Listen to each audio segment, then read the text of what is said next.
shortly. Procedures for the swearing in of the parties for the planning and zoning or quasi-judicial items will be explained by the city clerk. The members of the City Commission appearing before this meeting are Alex Diaz de la Portilla, Joe Carollo, Manolo Reyes, Jeffrey Watson, and me, Ken Russell, your chair. Also appearing are City Manager Art Noriega, City Attorney Victoria Mendez, and City Clerk Todd Hannon. The meeting will be opened with a prayer by Commissioner Watson and a Pledge of Allegiance led by Commissioner Diaz de la Portilla. Please stand.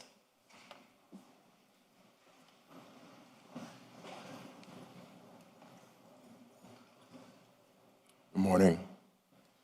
We want to give praise to Him who looks down on us and helping guide us to make the decisions that we need to make on behalf of our residents of the city of Miami. Continue to guide us so that we have our forceful hand and make decisions in all of our best interests. These things we pray as we send out prayers to both our colleague whose sister passed and one of our fire colleagues who passed himself. These things we pray in our name, in your name, amen. Amen. Amen. I pledge allegiance To the flag of the United States of America, and to the republic for which it stands, one nation, under God, indivisible, with liberty and justice for all.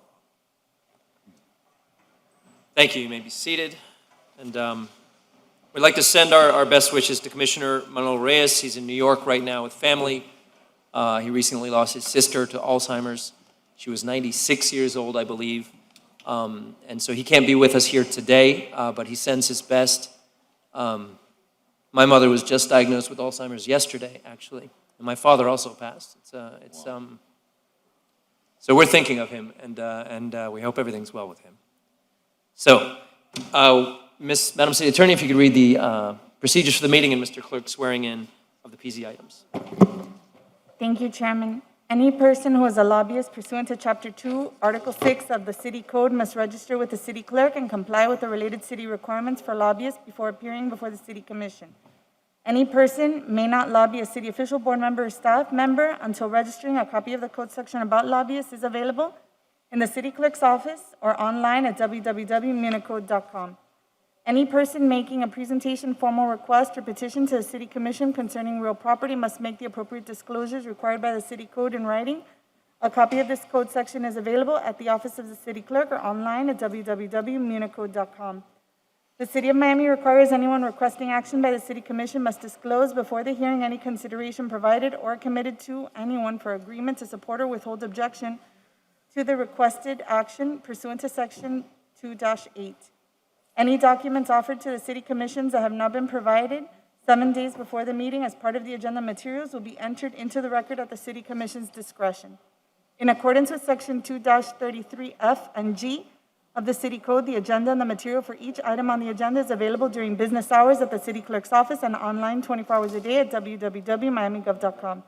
Any person may be heard by the City Commission through the chair for not more than 2 minutes on any proposition before the City Commission unless modified by the chair. Public comment will begin at approximately 9 a.m. and remain open until the public comment is closed by the chair. Members of the public wishing to address the body may do so by submitting their written comments via the online comment form. Please visit www.miamigov.com/meeting instructions for detailed instructions on how to provide public comment using the online public comment form. The comments submitted through the comment form have been and will be distributed to elected officials and city administration throughout the day, so the elected officials can consider the comments prior to taking any action. Additionally, the online comment form will remain open during the meeting to accept comments and distribute to the elected officials up until the chair closes public comment. Public comment may also be provided at City Hall at 3500 Pan American Drive, subject to any and all city rules. Speakers who appear in person may be subject to screening for symptoms of COVID-19. Any persons exhibiting symptoms will not be permitted to enter City Hall. All interested parties are required to abide by state, county, and local emergency orders and are urged to practice social distancing. If the proposition being continued or rescheduled, the opportunity to be heard may be at such later date before the City Commission takes action on such proposition. When addressing the City Commission, the member of the public must first state his or her name, his or her address, and what item will be spoken about. Any person with a disability requiring assistance, auxiliary aids, and services for this meeting may notify the City Clerk. The City has provided different public comment methods 2, indicate, among other things, the public support, opposition, or neutrality on the items and topics to be discussed at the City Commission meeting in compliance with Section 286.0114-4C Florida statutes. The public may be given the opportunity to provide public comment during the meeting and within reasonable proximity in time before the meeting. Commissioners have been generally briefed by city staff and the city attorney on items on the agenda today. Anyone wishing to appeal any decision made by the City Commission for any matter considered at this meeting may need a verbatim record of the item. A video of this meeting may be requested at the Office of Communications or viewed online at www.miamigov.com. For PZ items, they shall proceed according to Section 7.1.4 of the Miami 21 Zoning Code as temporarily modified pursuant to Emergency Ordinance Numbers 13903 and 13914. Pursuant to these emergency orders, parties for any PZ items, including any applicant, appellant, appellee, city staff, and any person recognized by the decision-making body as a qualified intervener, as well as the applicant's representatives, and any experts testifying on behalf of the applicant, appellant, or appellee may either be physically present at City Hall to be sworn in by oath or affirmation by the city clerk, or may appear virtually and make arrangements to be sworn in by oath or affirmation in person at their location by an individual qualified to perform such duty. Pursuant to Emergency Ordinance Number 13903, members of the general public who are not parties to an action pending before the City Commission are not required to be sworn in by oath or affirmation. The members of the City Commission shall disclose any ex parte communications pursuant to Section 286.0115 and Section 7.1.4.5 of the Miami 21 Zoning Ordinance. Staff will briefly present each item to be heard. For applications requiring approval, the applicant will present its application or request to City Commission. If the applicant agrees with a staff recommendation, the City Commission may proceed to its deliberation and decision. The applicant may also waive the right to an evidentiary hearing on the record. The order of presentation shall be as set forth in Miami 21 and the City Code, providing the appellant shall present first. The appellant will present its appeal to City Commission, followed by the appellee. Staff will be allowed to make any recommendation they may have. Please silence all cell phones and other noise-making devices.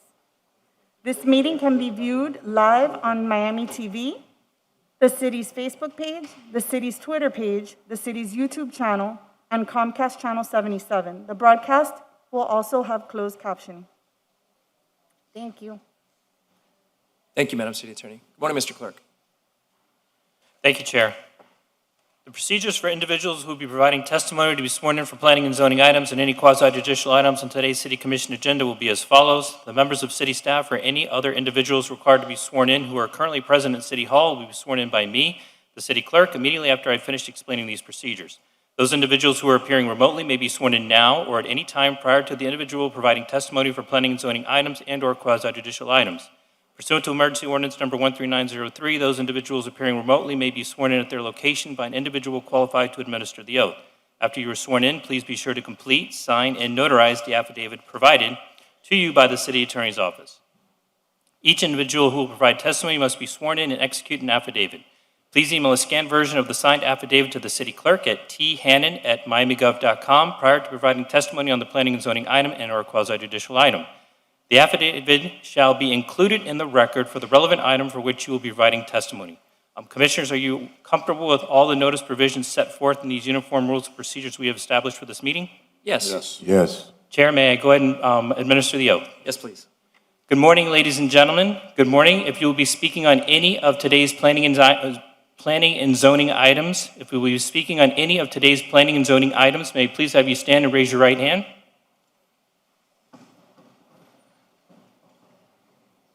Help us all.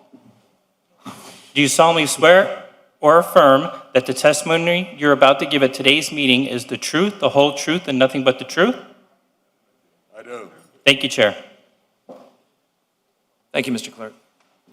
So just so you all can measure your day out, I'm going to let you know how we hope to work through the agenda. So we always have public comment at the beginning of the day, and that's where everyone has 2 minutes to speak each on any item on the agenda. However, there are some items today where people will be seeking intervener status, which will gain them a heightened ability to interact with the city as well as the applicant. And so we're going to take up the intervener question first before we take up public comment, so that if you are granted intervener status, you'll know not to speak this morning on your 2 minutes, but rather when the item comes up and interact with attorneys, et cetera. However, if you're not granted intervener status this morning, that would mean this is your time to speak when we open the public comment. So I just wanted to let you all know that's what we'll be doing before we get into the business of the day and public comment. But first, now that the mayor is here, we would like to take up the protocol items. There are some people we'd like to congratulate for their great work in our community. And so we will pass the microphone to Mayor Francis Suarez. Good morning, sir. It's always best when you don't know what you're doing. Yeah, exactly. Yes, you can act.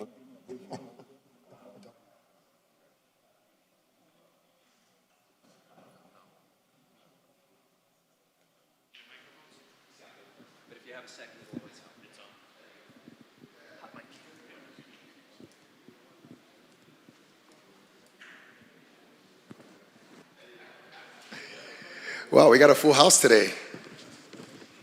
These are beautiful. Oh my goodness. Wow. Well, as all of you, exactly, as you all may or may not know, on Wednesday, July 28th, the city of Miami is going to be turning 125 years old. 125 years. Yeah, you can clap. That deserves a clap, I think. Joy, even you can clap for that. I think you're allowed to clap for that. And we're in the final planning stages of the 125-year anniversary. And I have the honor to co-chair that with Larry Gautier, who's embarked on an art competition with schools located within the city of Miami. And the simple inspiration for the artist was the question, what does Miami mean to me? Nathan, you go with that? What does Miami mean to me? We have first, he would come up with something snappier and funnier, but we have first, second, and third place winners for the category of elementary, middle, and senior high school students. And I would like them to come forward to say a few words, invite the rest of the committee and the city commission to join us in the presentation. By the way, the winners for each category are going to receive for first prize a $250 gift card. So that's not bad. There you go. What do you think, Thelma? Not bad. A $175 gift card for second place. Very good. And a $75 gift card for third place.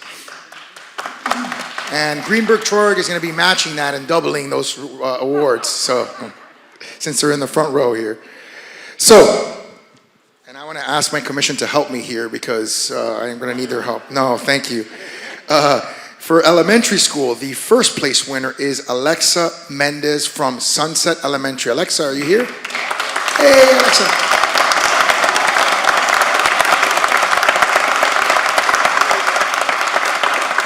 So, Sunset is very near and dear to my heart. I don't know if you know this, Alexa, but my mother taught at Sunset until last year. She was a teacher there, so it is near and dear to my heart. Here is your $250 gift certificate.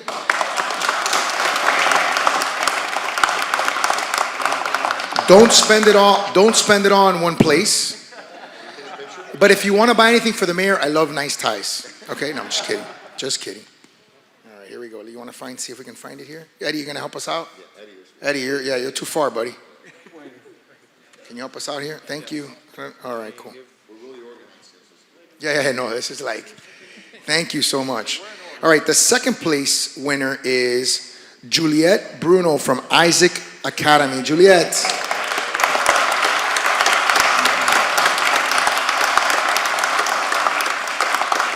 Give me a pound, Juliet. Bam. All right. Good job. There you go. Thank you, Commissioner, for the help, for the assist. Third place is Chelsea Berman from EWF Stirrup Elementary. Yeah, I think we want to get the we want Juliet and Alexa to come back up if you don't mind, so we can take a picture with you. Yeah. Did you give her proclamation too? Okay, great. You got your little thing here. Eddie's working today. That's good. Eddie, thank you for working today.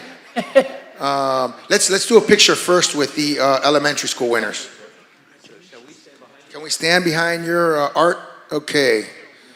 That's okay. Maybe that's too complicated. There's not enough space. Yeah. Okay. So I think the question is, where do these go? Do we get to like divide them up among our offices, or what's happening here? Because they look that's some nice stuff. You ready? Okay. You ready, guys? Turn around. You got it? You got it, Gail? Hold it here. Here, you hold this. You got it? Let's take one more. There we go. Are you ready? One more? Ready? All right. All right.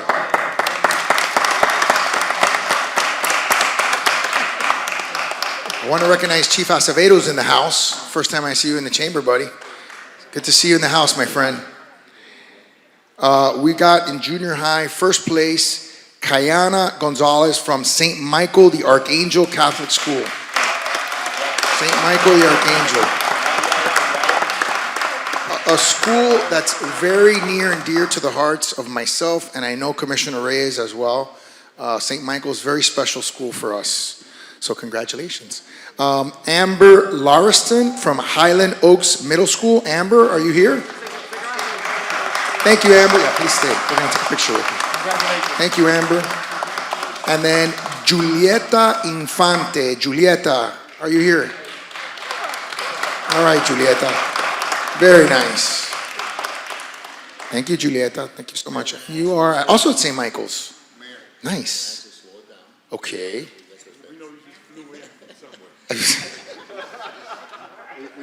I'll tell you later. I'll give you the scoop later.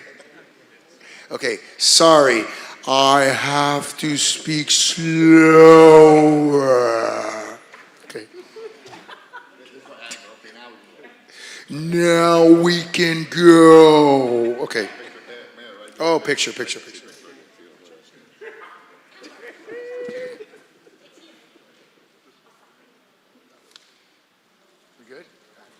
Commissioner, can I speed up now? Okay, good, thank you. Wonderful. And for the senior high awards, we have Allison Miranda from Booker T. Allison, are you here? All right. Booker T is in the house. Very well represented. We got Booker T. First place.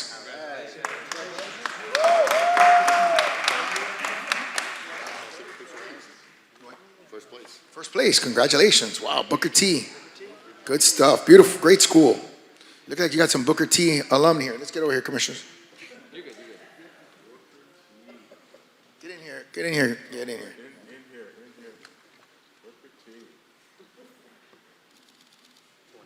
All right, the Tornadoes.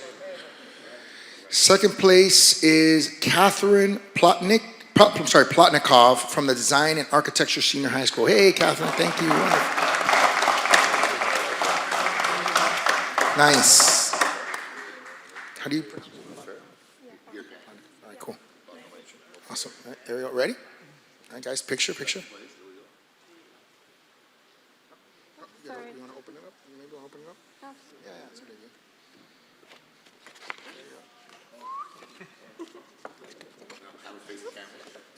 Boom. There you go. Perfect. Awesome. Almost. There you go.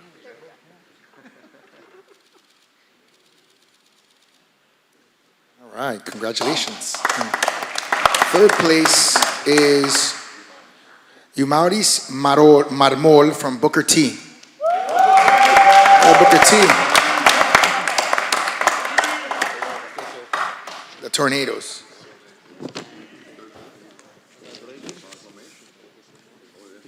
There you go. Awesome. Good stuff. You want to open it up? Yeah.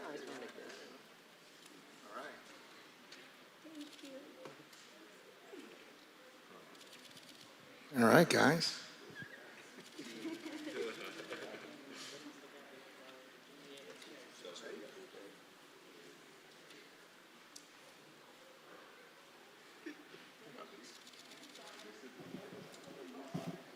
Are the photographers happy? The paparazzi?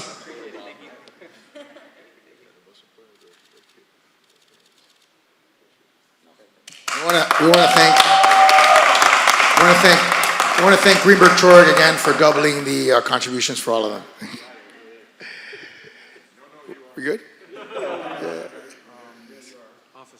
Okay, now, should we do this from up there? Let's do it from here. So we have 4 certificates of merit that I'd like to present to, Chief, if you don't mind coming up here. To 4 officers. Well, I know, it's the first time that I'm here with them in the house. Sorry, my apologies. I should have been more specific. Officer Raul Oliva, badge number 42526. Officer Brian Betancourt, Officer Raul Arcia, and Officer Jose Moreno.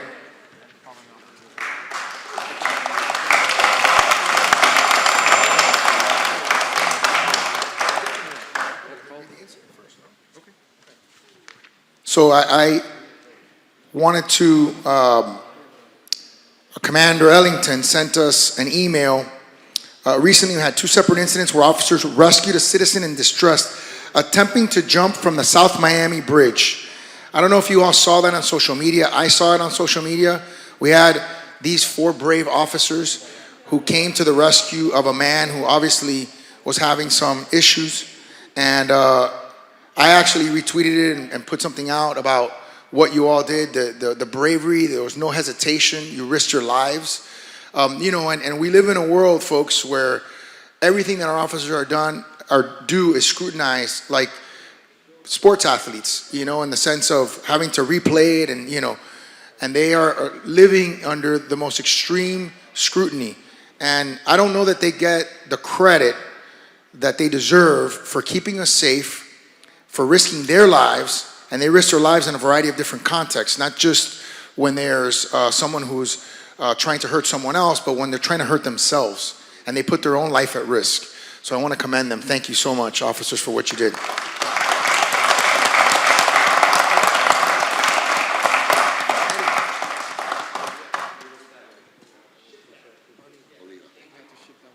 Yeah, let's go to the right. Assistant Chief Goss and Assistant Chief Morales, thank you for being here as well. And Mandy, thank you for being here as well. Sorry, I didn't go with the title. I don't know. All right, then we have 4 more officers, Sergeant Jonathan John, Sergeant Alexander Cruz, Officer Patrick Pohl, and Officer Tanya Bauza. And what's that? We want to do these first, and then we want to do those, right? So we do them all at once. So we do these first. Okay, they're 2 separate. There are 2 separate, and they're both 2 people that tried to. Yeah, I remember them both. So you see that? I'm sorry. Go, man, and go. They've been cool. So what's amazing is that these were 2 separate and completely distinct incidents. I remember them both, and I remember seeing them both first on social media, where officers responded, risked their life to somebody who was literally throwing themselves off a bridge, like was in the act of doing it, and they actually grabbed the person and pulled them up, many of them, and they didn't hesitate. They didn't, they risked their lives, and it's really extraordinary what you all did. It's incredible, and I commend you, and you make us proud, and you make us thankful for the work that you do on a daily basis. And again, you don't get enough credit. You get a lot of criticism, but you don't get enough credit, unfortunately. So thank you for doing what has become increasingly the hardest job in America.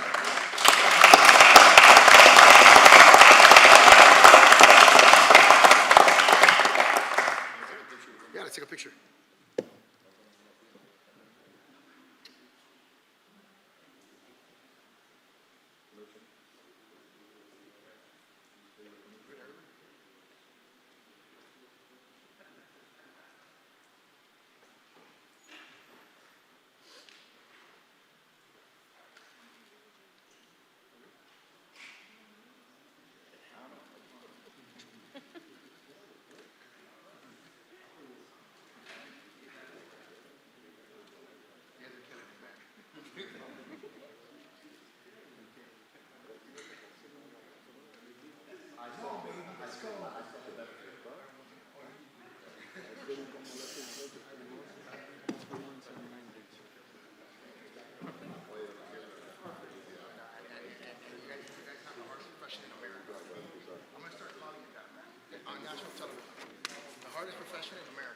Thank you all for your sacrifice. That's right. That's right. These are my guys. Okay. Oh, these are your guys too. Papa, ¿cómo está? Much better, sir. Okay, good. I told him, it's not worth it. I told him it's not worth it. It's not worth it. I know, it was. Touch and go. Thank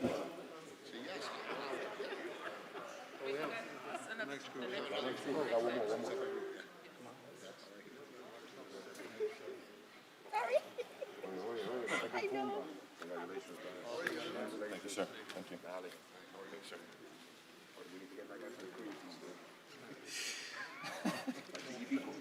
Big John, Big John. Big John.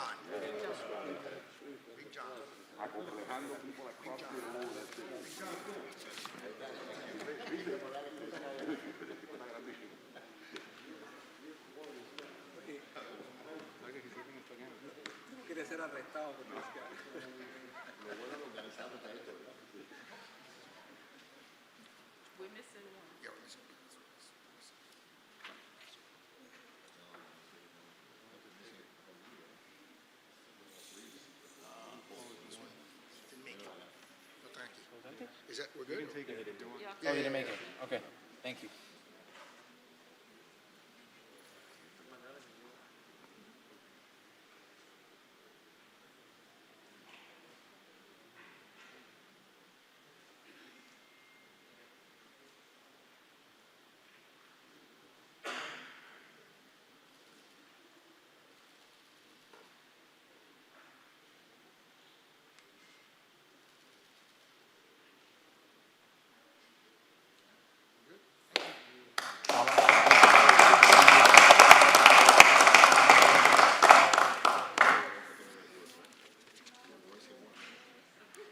So last but certainly not least, I want to present this certificate of merit to Officer Patrice Humbert. In recognition of her excellent service, the City of Miami issues this certificate of merit. Officer Patrice Humbert was injured in the line of duty.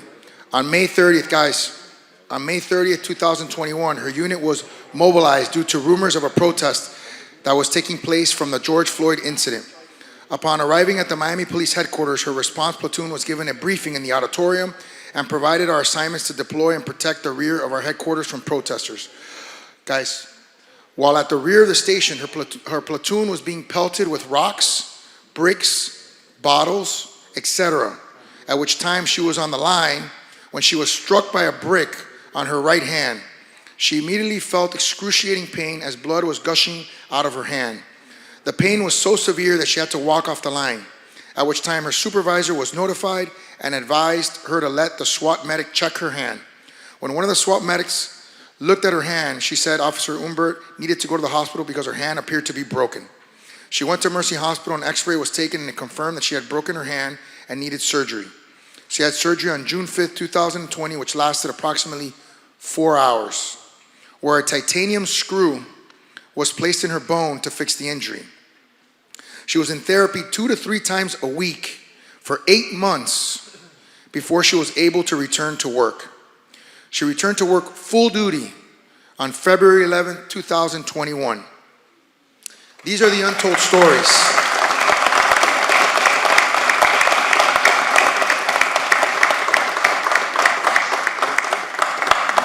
These are the untold stories, and the stories that don't get enough recognition for the bravery and the commitment that our officers displayed during those very tense and difficult moments in our city, protecting our headquarters from vandals and from vandalism and from people who wanted to do harm to our city.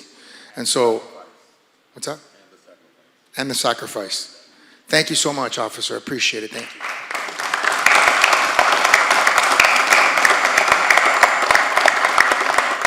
And she looks tough. I wouldn't want to mess with her.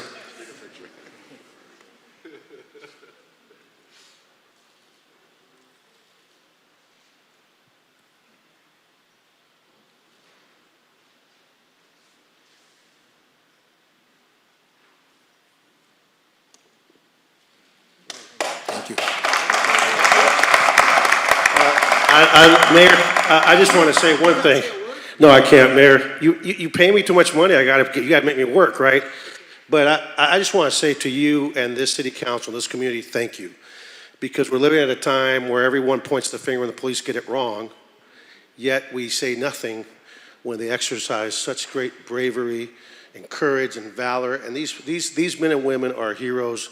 And I want to thank you all for having the political courage to say, we're going to lift them up when they get it right, and we're not just going to be pointing the finger. So on behalf of all of us at the Miami Police Department, thank you for your leadership, and thank you for supporting the excellence of the men and women in blue here in Miami, and thank you to the community for being our great partners. Thank you all.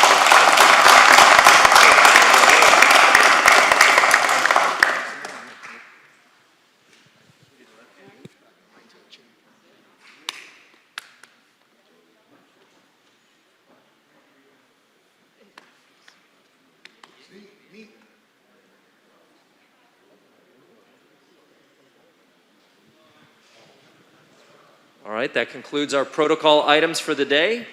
Thank you all for those of you who have been awarded and recognized. We're now going to move to the business of the city.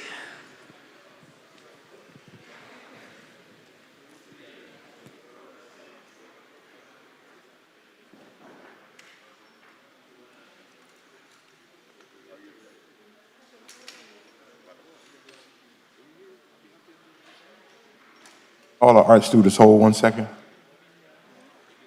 Sweet.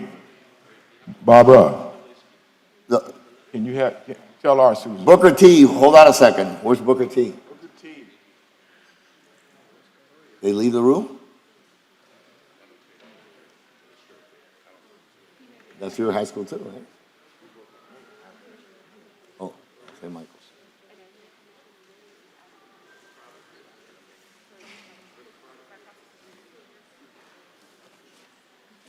Good morning, Mr. Manager. When you're ready, we'll move to the order of the day. Are there any items that the administration would like to see deferred, continued, or withdrawn? Good morning, Mr. Vice Chair, Commissioners, Madam City Attorney, Mr. City Clerk. This time, the administration would like to defer and or withdraw the following items. RE2 to be deferred to the June 10th meeting. RE4 to be indefinitely deferred. RE7 to be deferred to the June 10th meeting. RE11 to be deferred to the June 10th meeting. SR2 to be deferred to the June 10th meeting.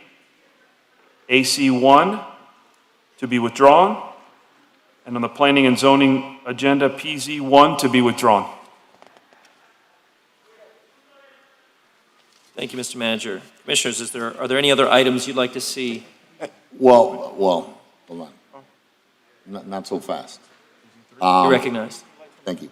There are some rather controversial items that you moved to defer this morning, correct?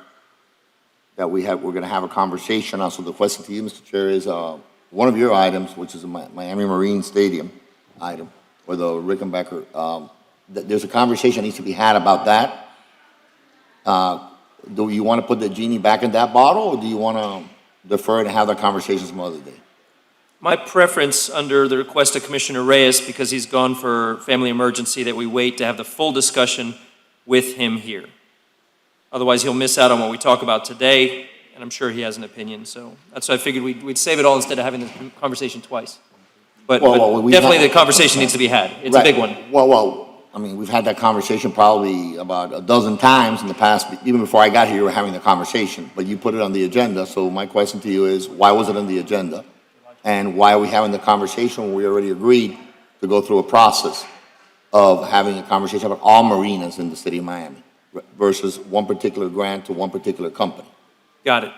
So to me, well, because you just can't in the morning defer items and create controversy for 3 days in conversation, and then all of a sudden defer an item because for whatever reason you're deferring.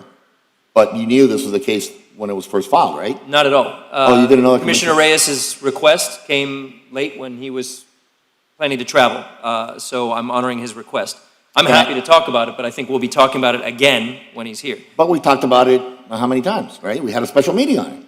So the question is, why would there be a proposal on the table that talks about, one particular company getting one particular contract at $2.5 million? We had testimony before this commission on that special meeting that those marinas combined could generate over $6 million.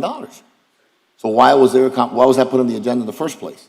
Got it. Because I am very frustrated with our inability to issue a successful RFP over 6 years. 6 years I've been here. I wasn't here. And I'm telling you though, this item has come before us for over 6 years. and we do not have a winning bidder through a regular process to manage that marina for us. It is in need of redevelopment. We have environmental concerns, we have operational concerns. So And so, tell me what. please let me continue. Well, you're not Please let me answering- continue. So you're asking me why I'm bringing this as an item? Because through this frustration, I want to see something happen.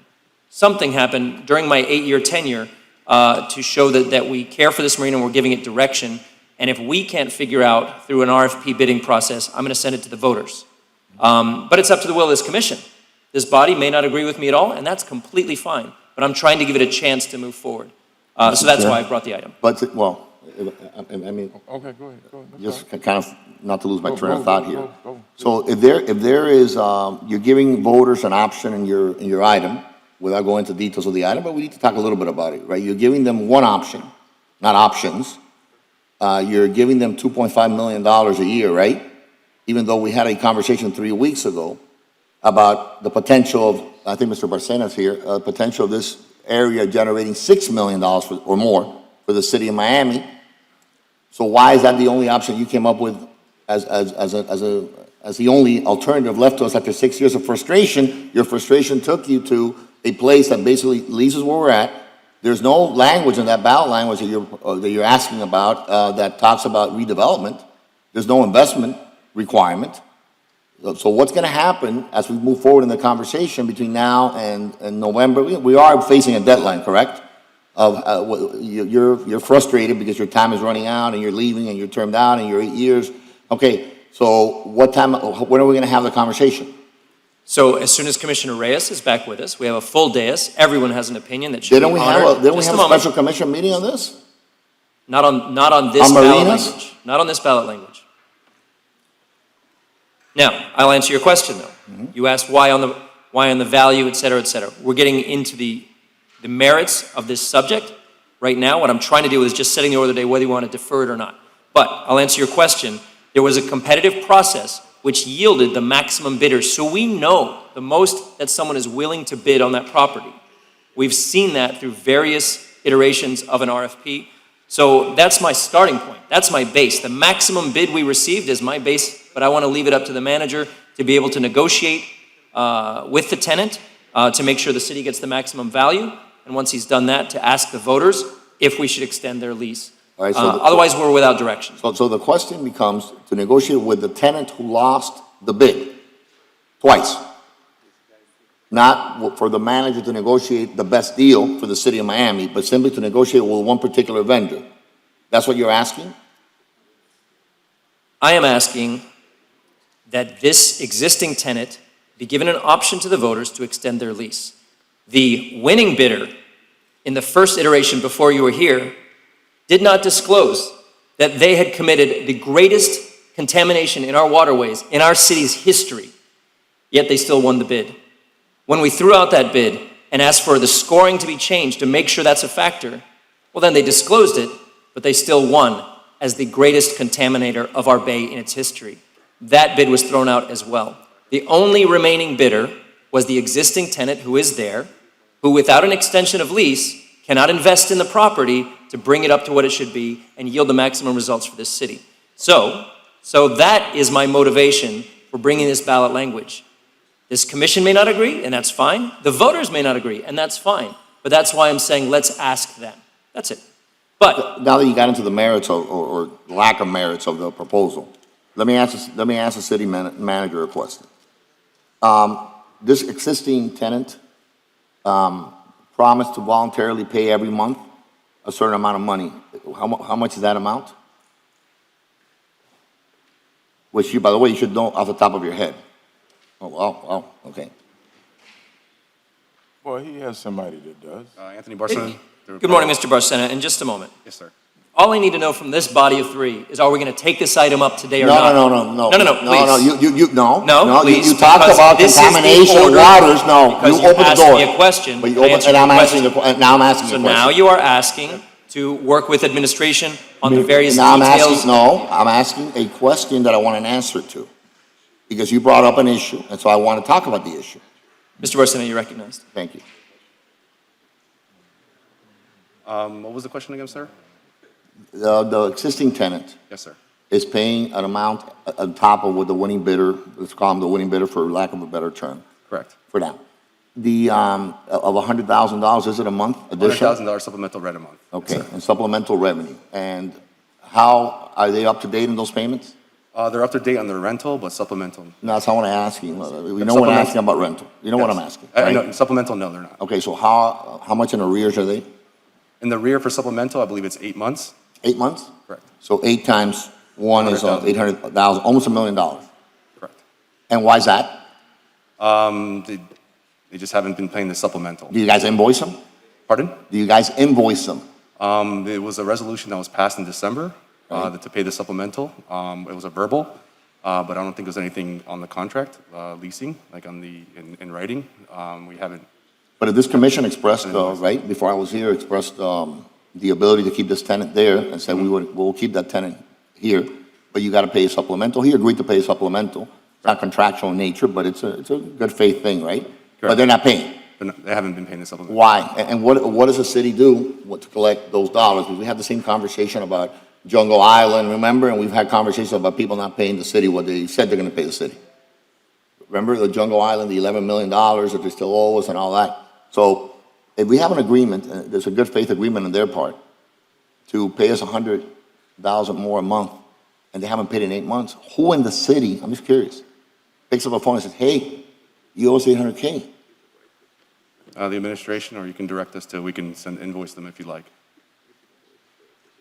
That was germane to that particular person because they were here looking for something at the time, just for, and that person was looking for something at the time, and so when they came forward, that is what we agreed that they should do, and that you're correct. I don't think there was a directive across the board, but the fact that they came here, we wanted to make sure before we now gave them something else, they gave us what we needed. That was. Right, I think what happened, and maybe correct me if I'm wrong, what happened was that there was a bidding process or 2 bidding processes or whatever over 7 years before we got here. Right? And whatever happened. And they agreed when they lost to match what for lack of a better term again, what the winning bidder agreed to do. And they agreed to pay a monthly supplement that they agreed to do. My issue is very simple. It's not that complicated.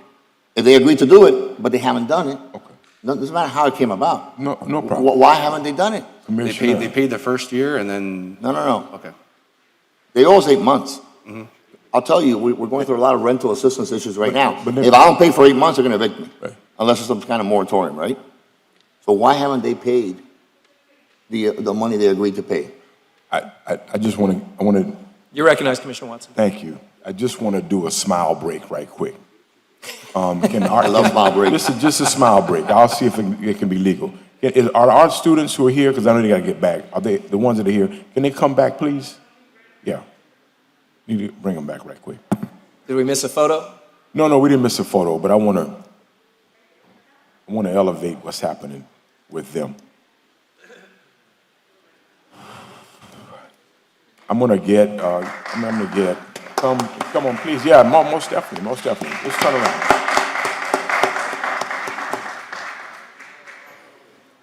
I know Booker T came in, they had 2 place winners, and I just want to have the city attorney and the clerk help me with this, because we gave them pittance, and I want to do something, even if it's out of my office and my budget, because these kids are not just sitting in front of TVs playing games. They're actually doing something that at some point one day we may look back at you and you have a $50 million painting. So far, and I'm glad, brother, you represented us. Next time we'll have more guys, but you represented us well, right? So from my office, I want to match what you have, both to you and to your school art supplies, so that you continue doing the work that you do, so that you can go forward, and hopefully that's an avocation you pursue, because arts takes a special place now in our life here in Miami. They're one of the largest art fairs, parties, whatever it's called in the world, and I think it's important that we recognize also what you've begun on your path, right? So I'll be able to translate what that means, and maybe for my office, for everybody, even out of my district. Booker T, led the House, at least $250 in addition to what happened today, so that you can continue on doing your work. But let very me tell nice. you, at the risk of spoiling them, Commissioner, at the risk of spoiling them, because you never want to spoil them, I'll match it too. So my district office will match it. You'll spend it all in one place. I think Commissioner, the chairman will also match it from his office. I've been volunteered, gladly. Yes, voluntarily, we'll do it. It's a voluntary contribution, but this time we'll pay, we promise. So understand it is our recognition of Your talent. our future and your talent that we step forward and honor you so that you can continue doing the work that you do. Okay? Thank you. Congratulations. Congratulations. That's very nice, Commissioner Watson. Thank you. Thank you so much. Congratulations, everyone, and to the school. Chairman, Yes, I Madam just- City Attorney. I wanted to tell the students that they can see the videos for their presentations and all of this at miamigov.com. So they'll be on so that you could see it during the meeting, okay? All right, I gave my colleague more time to think about his In the argument. spirit of congeniality and smiles. We're not deferring yet. We're going to finish this up real fast. Once I finally get an answer to what, Mr. Barcena? Yes, sir. Very the- simple. So the supplemental rent, that the resolution that was passed in December of 2018 was basically like a voluntary payment of supplemental, so 100,000 on top of his Right, base which rent. they're 800,000 behind. You said 8 months. My Well, understanding they was... haven't been, they stopped paying 8 months ago after they weren't awarded, or the RFP was basically thrown out. So, And did they give you notice that they stopped paying? yes, they just stopped paying, correct. But it was, again, that was a voluntary supplemental rent. 100,000 on top of his base. So, am I made, Mr. Chair, so have you had conversations with the tenant about giving you a check, giving the city of Miami a check? For 100,000, No, or for the, for the 8 months that they had originally back in December agreed to do, so to be clear, he of has. 2018, Yes, so that's 3 years. Yeah. So to be clear, he has been paying his current rent, but the supplemental on top of. I know what voluntary- supplemental means. Correct. Yes. Yes. The question is very simple. Have you had a conversation with ex-tenant about paying the 800K? I didn't personally, I haven't. I but have. My staff has. Okay. I have. You have, Mr. Manager? Yeah, Mr. Manager, you're recognized. So Thank when you. when the RFP process concluded and they were not selected, we had a conversation and they basically, notified me in person that they were no longer going to make that payment. So 8 months ago, they stopped making a payment. They notified you, city manager, that they were not going to make that payment. And I found out about it last week. And so I think $800,000 is a lot of money, right? And nobody had a conversation with any commissioner. I don't know if you've had a conversation with it. Have you had I don't know. No one's had a conversation about them not paying us anymore? And what kind of good faith does that show from any vendor, from anyone who does business with the city of Miami? They simply had a conversation with our city manager, said, we're not going to pay you anymore because we didn't get what we wanted, so we're not going to pay you. And no one's done anything as a result of that after that. And that wasn't even brought up at the special meeting that this commission called to talk about marinas. Specifically, to talk about one issue, marinas. And you went through the whole presentation, including that marina, and you never mentioned that they owed us $800,000. Supplemental. Agreed to, good faith, whatever, it's not contractual, I get that. But it's kind of what you do when you're having conversations with people and say, we're going to do this in good faith, and you take them at their word, right? Why was that not brought up? I believe it was clear in the presentation in 2019, and I think I made it No, clear. I'm talking that- about our, 2019, I wasn't here. No, Neither was Commissioner Watson. I'm talking about the presentation, the I'm special. talking about we called a special meeting to Correct. discuss marinas. So this is very quickly. We called a special meeting to talk about marinas.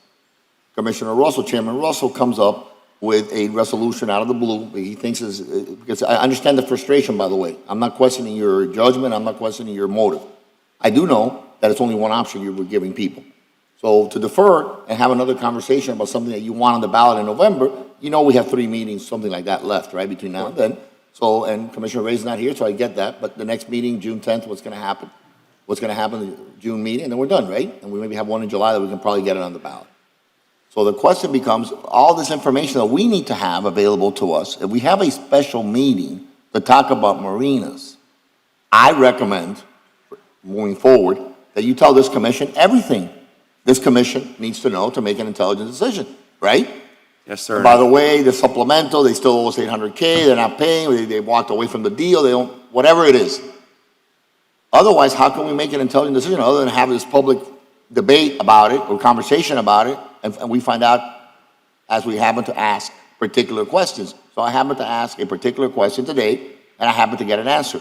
But had I not asked the question, would I ever have gotten the answer? Or would I ever heard what it was money? Yes, sir. That's the purpose of a presentation, to tell us, these are all the cards, this is what's happening, and this is how you make a decision, based on information. But if you don't give us that information, then we don't know.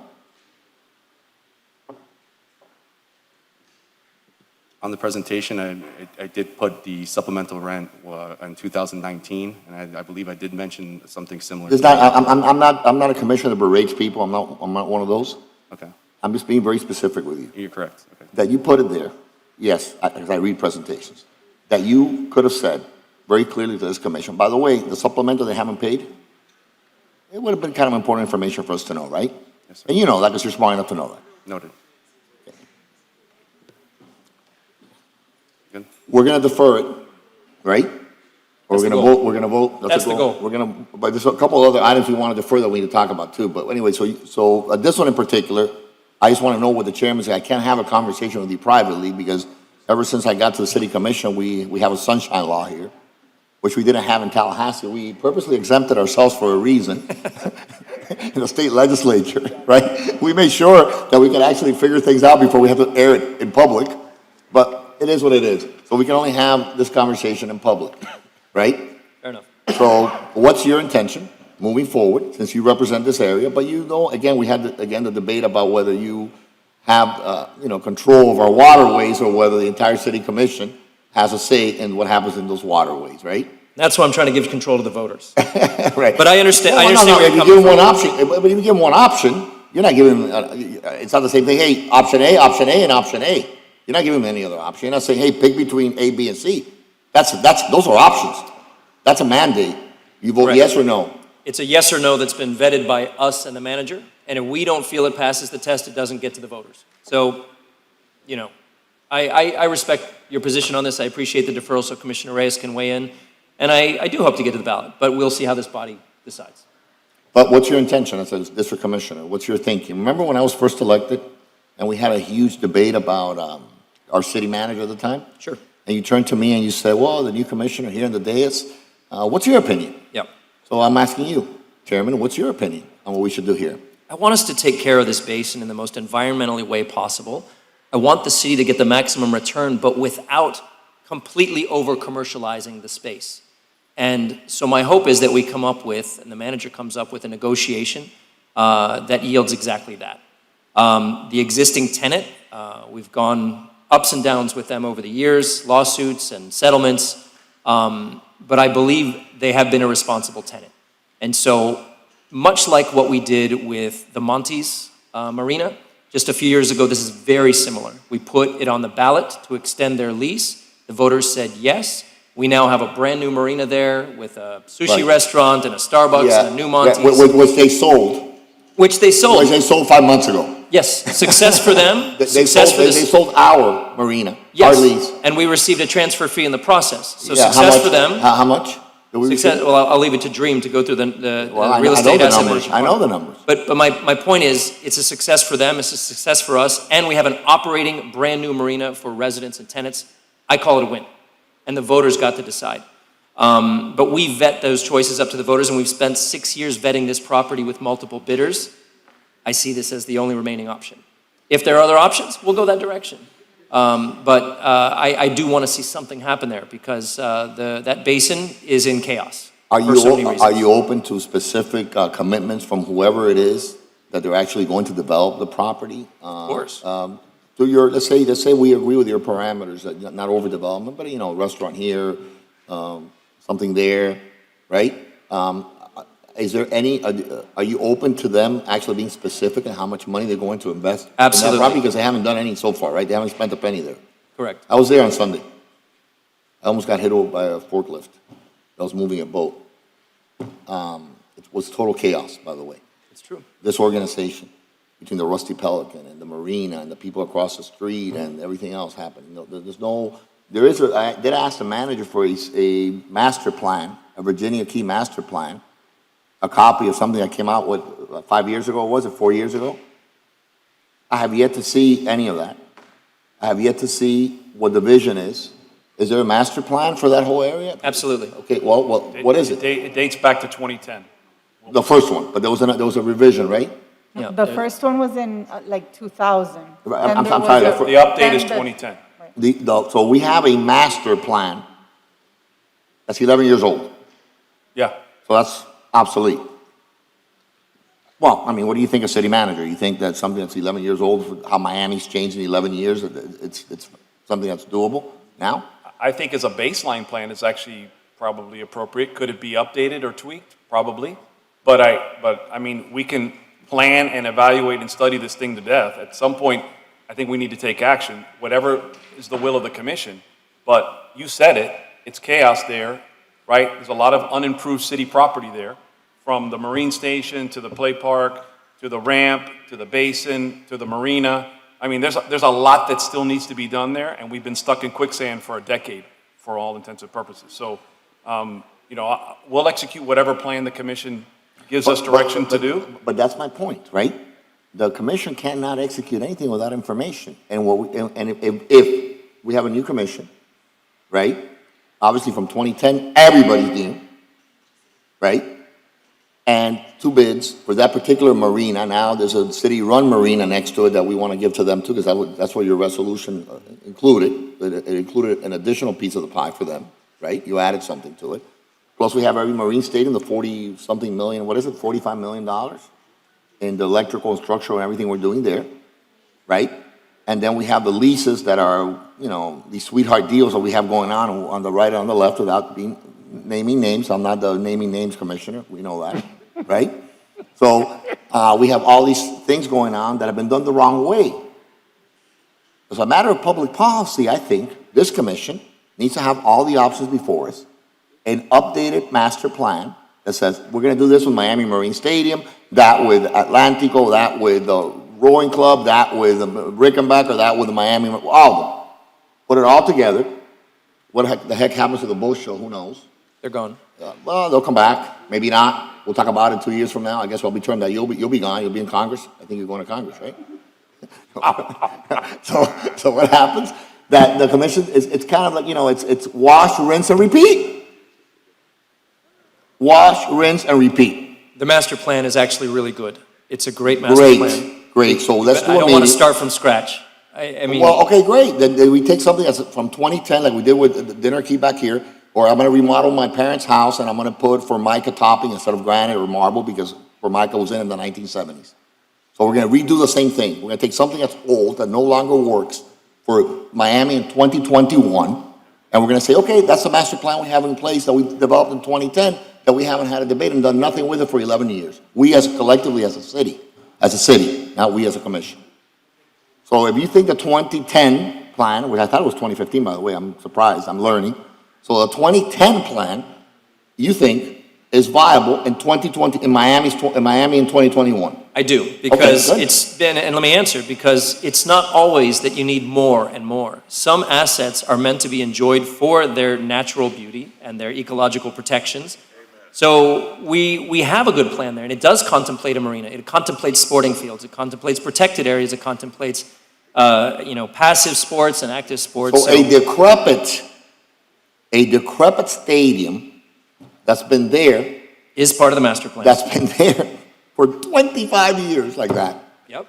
and no one's done anything about it. Not true. We have moved forward. We have moved forward on the How? Marine Stadium. Oh, yeah. Absolutely. Well, They've no, already I- done the structural analysis. We're in RFP. Yes. We're working on an operator.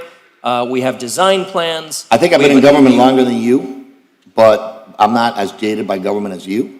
How we move forward, if you drive by Miami Marine Stadium or you drive by that property, and I agree that we have to have a balance between, the environment and development, and so it's not all about money. I get that.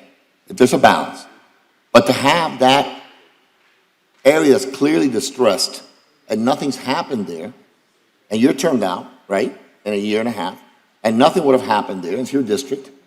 And I'm, again, not blaming you, I'm just saying that what can this commission do to stop thinking like the government and start thinking a little bit like the private sector that, Well, hey, we- let's paint it up, let's spruce it up, let's do some changes, let's have a real plan that works, let's include everybody. We Let's may look at all the disagree on this. leases, let's reevaluate the leases and see if we're getting a good deal.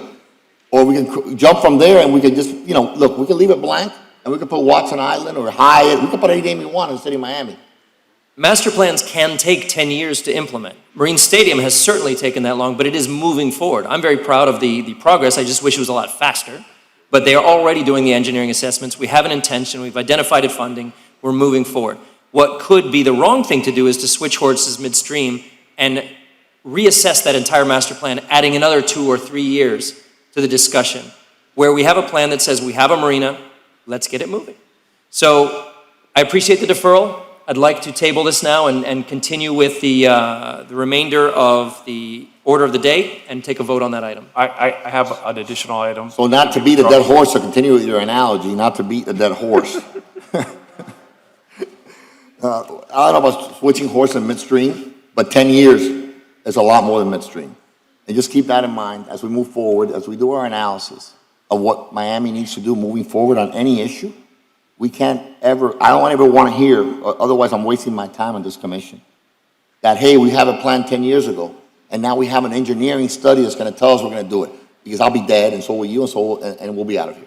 Nothing would have happened. So is something going to happen in the next year, next 2 years, 3 years, 4 years?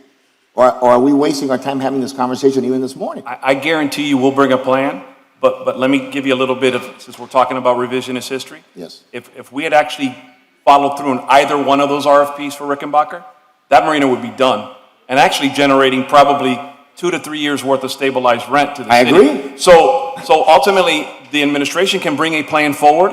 It takes the political will to get it to the finish line. So that challenge, I will make the commitment that we will come forward with a plan, right? I'll fully brief you on the current status of the master plan and where all the components lie, because it's not just the waterfront, there's upland area, there's an area within Virginia Key itself. Correct. It's also the outer base of the inner base. We're Correct. going to have a complete in the sunshine conversation about this, where all the conversations are had, right? Where we talk about leases, where we talk about everything that's happening and how we fix it for Miami's taxpayers. that's entirely at your discretion.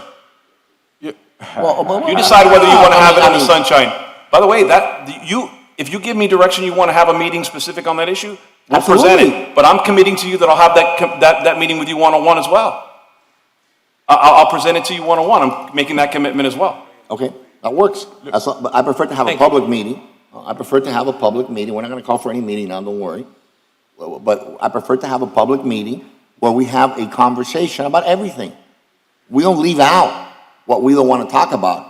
We don't skip this lease or that lease, right? We talk about everything. And then we say, these are the options available to you. These are the things. So we don't leave out that somebody owes us $800K. We don't leave out that somebody has a month-to-month lease on a particular restaurant. We don't leave any of it out. Full-blown conversation, open to the public, everybody can see it, and then we have the conversation and we have to make a decision. But we don't have private conversations where I don't know that Commissioner Russell, Chairman Russell, is coming up with a proposal to grant it to one particular vendor, which is what happened today, right? Because that's what it is. Not to hand it, it's through a referendum, but to not give people a choice, just one choice. It's like the Politburo, right? You get one candidate, you get one choice, Well, you vote on it. well, Yeah, well, that's what's on the, well, that's what I read. well- To grant a lease to a particular company that pays X number of dollars a year with X percent, 6% of retail, well, 6%, I could have put 99% because 6% of nothing is nothing and 99% of nothing is nothing, because there is no retail, right? well, There is no retail. No, not now, you're right. But, Yeah. but let me just say this and give the chair what he's trying to get in deference to our colleague who's not here, because that happens during times, right? Couple of things. Look, the Marine Stadium and a gun duel, 30 years ago, I said, and none of us were here. But that same Marine Stadium. The truth is, some things take too long, right? And we're losing money, and the processes don't work. And so now we're here to look at the process to make it work.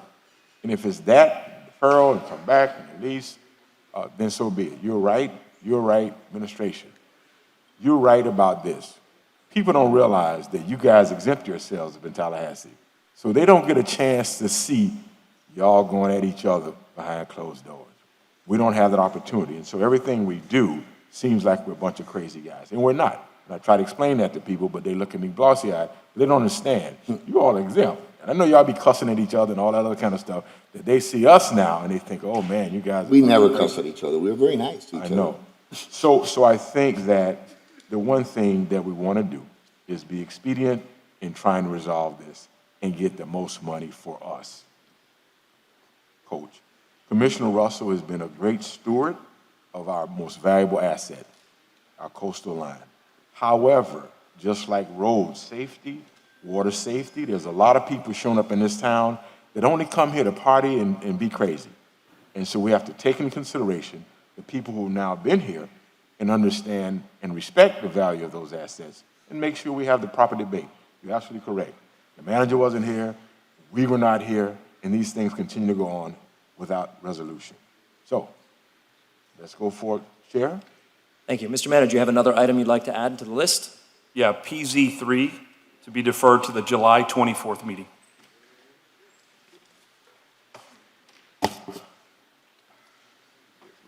When you, I'm sorry, Mr. Manager, did you say July 24th or July 22nd? 22nd, sorry, Understood. wrong date.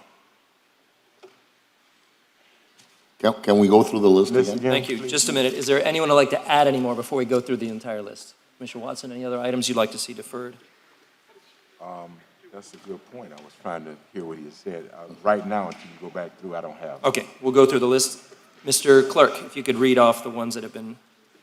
Yes, sir.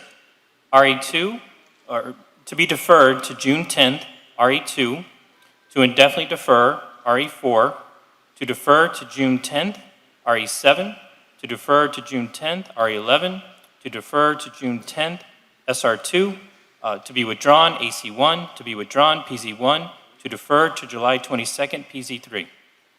Thank you. That's exactly what I have. Is there a motion on that So moved. order of the day? Moved by Commissioner Diaz-Portilla, seconded by the chair. Any further discussion? All in favor say aye. Aye. Any opposed? Motion passes. Thank you very much. Are there any mayoral vetoes? Chair, there are no mayoral vetoes. Thank you very much. So now we'll move to public comment. But before we open up the floor for general public comment, I understand there's one item on which an intervener status is being sought, and that is PZ6 and PZ7. So I'd like to address that issue first. And for those of you who weren't here before, it's so that we can distinguish who is going to be speaking as the general public this morning and who should wait and speak as an intervener with elevated status on the item. Intervener status is where somebody is granted additional rights to interact on the item based on them having a heightened level of impact from the requested application. So, Mr. Winker, good morning. Good morning. Happy to be here. You are representing clients on this issue, PZ 6 and 7, and you're seeking intervener status for them, is that correct? Yes, residents that live within 500 feet.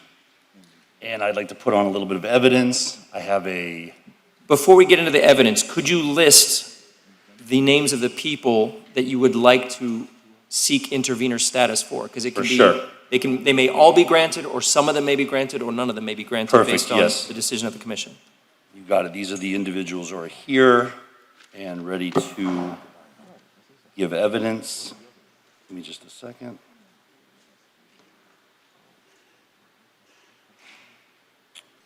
Okay. Jennifer Rolls, her daughter Brandis Rolls, Jenna Saul, Shirley Gibson, William Armbrister, Marvin Dunn, Juanita Rumpf, Courtney Berrien, Anthony Vinciguerra, Christine Stump, Rafael Mendoza, Nicole Calle, Cliff Hawkins, and Laura Graham. Mr. Chair. Mr. Chair. Mr. Chair. Do you have that list in writing? No, but I could I could forward it to whoever you want me to. You recognize Mr. Lago. Good morning. Well, I question to Mr. Wink. Sorry, yes. Because you asked for who was, I need addresses. Are you going to provide us with addresses? Correct. And are you representing them pro bono, or did you solicit those clients, or did they come to you? They came to me, representing them pro bono, and what I thought would be helpful You need a microphone, sir. is I have No, Mr. Winker. So you can be captured on the record. I have a map here that represents everyone living within 500 feet, and I was going to have them come forward, give you, give their address, and then talk about their, how this has an adverse impact on them, different than the community in general. So everyone you listed lives directly on this map? Correct. They'll point on the map. I'm going to ask them to come up. They'll point on the map and then talk about their evidence.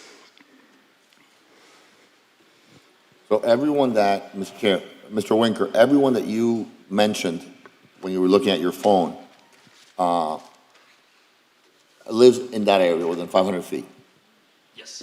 Yes, they do. They live within, everyone who's going to be speaking, again, is going to come up here and show you on the map where they live. Okay, so we're going to hear from Mr. Lago? Yes. Mr. Chair, we would request some additional time. We need the names and the addresses in order to prepare for the intervener arguments. This is the first time we hear of this list. It's a quite lengthy list. So, if we could just get that name and that address and then have that intervener argument,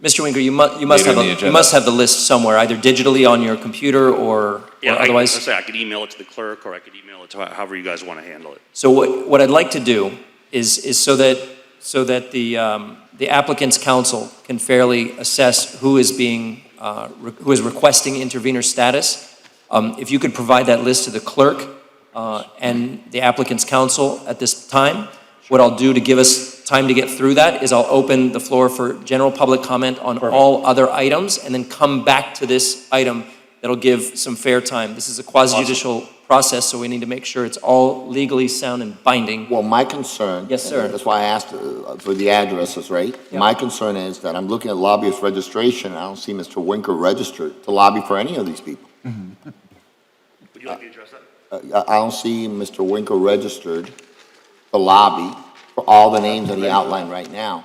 Yeah, under the city code, in a quasi-judicial PZAB hearing, registration is not required under the, as a lobbyist. And I did register initially for 2 of the initial clients, just so I would put it in there. But yes, the registration is not required. So one of the, well. Just a moment, It's either Commissioner. required Just or a moment, not. Commissioner. Madam City Attorney, Mr. Winker has given an opinion that lobbyist registration is not required for this type of item, this type of. Right, so there's a little bit of a conflict between when and how he's supposed to register. Unfortunately, that's his ethical issue. He is allowed to represent people in quasi-judicial matters, but whether he pays the fee, whether he registers fully, that's an issue that, it's his issue. We can't stop him from representing people, but that's But his you don't have ethical- an opinion as to whether or not. That's not the my lobbyist- opinion, right, it's not my opinion to give, it's the Ethics Commission. So, City Attorney, can I clarify on that? Just a Hold moment, on Mr. second. Winker, just a moment. That's not the question. You recognize Commissioner Diaz. Thank you, Chairman. If you register for 2, but you didn't register for the others, at some point, you thought that you had to register, right? Because you register for some, but not for others. I mean, you can't even be half pregnant, right? So the question becomes, why didn't you register for all of them or for none of them? Because I registered for the 2 initial, and then I was told by the clerk that there's been a change, and individuals, representing individuals, you're not required to register, so I didn't bother to register for everybody on there. So the idea is, and we can clarify with the city attorney, you do not have to register in a quasi-judicial hearing. In an abundance of caution, I like to register. I like people to look up and say, okay, this is Winker.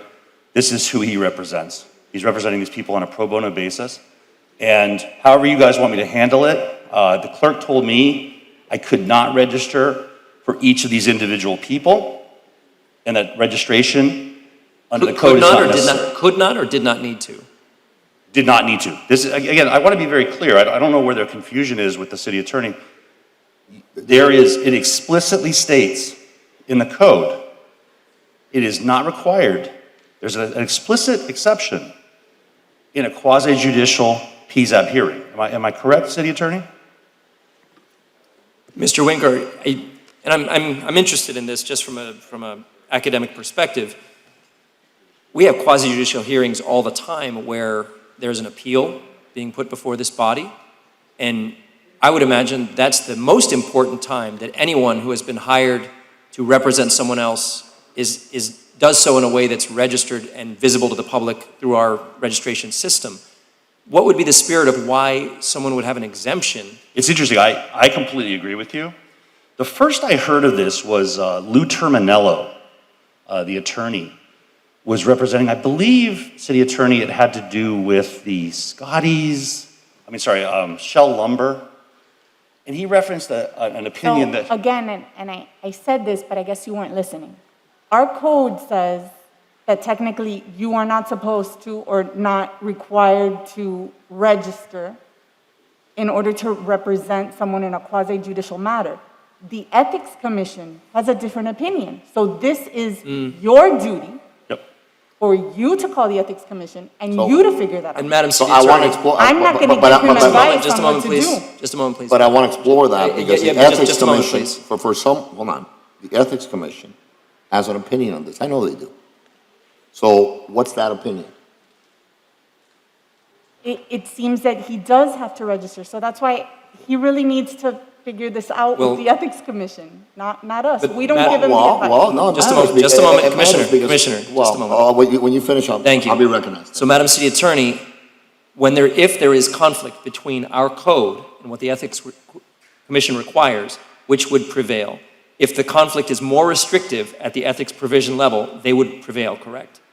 If it's more restrictive at our level, ours would prevail. No, not for, you're absolutely right for other matters, and you're doing great with your law degree. What I'm saying is that for ethics issues, it's not our purview, right? Only the Ethics Commission has those purviews. So if we have a law on the books and they disagree with us, it's Of the course, Ethics and understood. Commission, right? But is what he's saying correct, that our code explicitly states that you do not need to register as a lobbyist when representing someone on a quasi-judicial item? For quasi-judicial matters, before PZAB and City Commission, he doesn't have to register pursuant to our code. However, the Ethics Commission has a different. Understood. So according to our code, you're safe. You may or may not be safe with regard to the Ethics Commission, but that's on you. So I'm fine with him representing. Yeah, and I these want to folks. make clear, I did register. I was just told that I couldn't register for individuals. And it's interesting, I would say this. Again, a clarification, couldn't or didn't need to? Could not. You The could idea not- is, you cannot, you have to register, it seems like what the city has announced a new policy. They would like residents in situations like this to create a corporate entity in order to do this. So you could register, so I could form them and have them go through the process of forming a corporate entity, and we would be able to register that corporate entity. That may just be an administrative issue. Correct, Mr. and I would start with this, I'd back up for a second too, is they're not here, they're here representing their own interests. I'm here representing them pro bono in connection with an item. I am confident, this discussion is ridiculous, the idea that someone doesn't know who I'm representing. I've been very clear from the beginning, last meeting I registered who I represented. It has increased, the number of people have increased since then. There's an ethical issue, right? It's a question No, of ethics. that's what I'm saying, there is no ethical issue. Well, I think there is, because the Ethics Commission has an opinion on it. No, right? they don't, they do not have an opinion on this. Well, hold on. Whenever you're ready, Mr. Chair. Just a moment, Commissioner. You're recognized, Commissioner. Go ahead. Thank you. You register for some people. You're saying that you have to form some corporate entity to be able to represent them. You didn't register for other people. The Ethics Commission has given an opinion that you should register. No, that's right. There is no ethics Well, opinion. I'm not debating, I'm just saying that, so let me ask the city attorney, because that's our city attorney, right? Is there an Ethics Commission opinion? On whether he needs to register or Yes. not, there's one having to do with Bal Harbor, which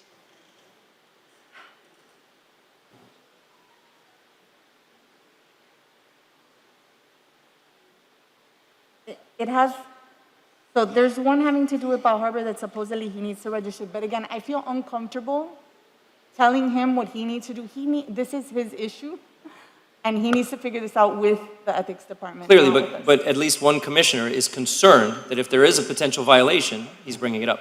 So he's Right. seeking guidance from you. Right. Right, so I'm not Yeah, the one. there's right, two right. commissioners, I So think, right?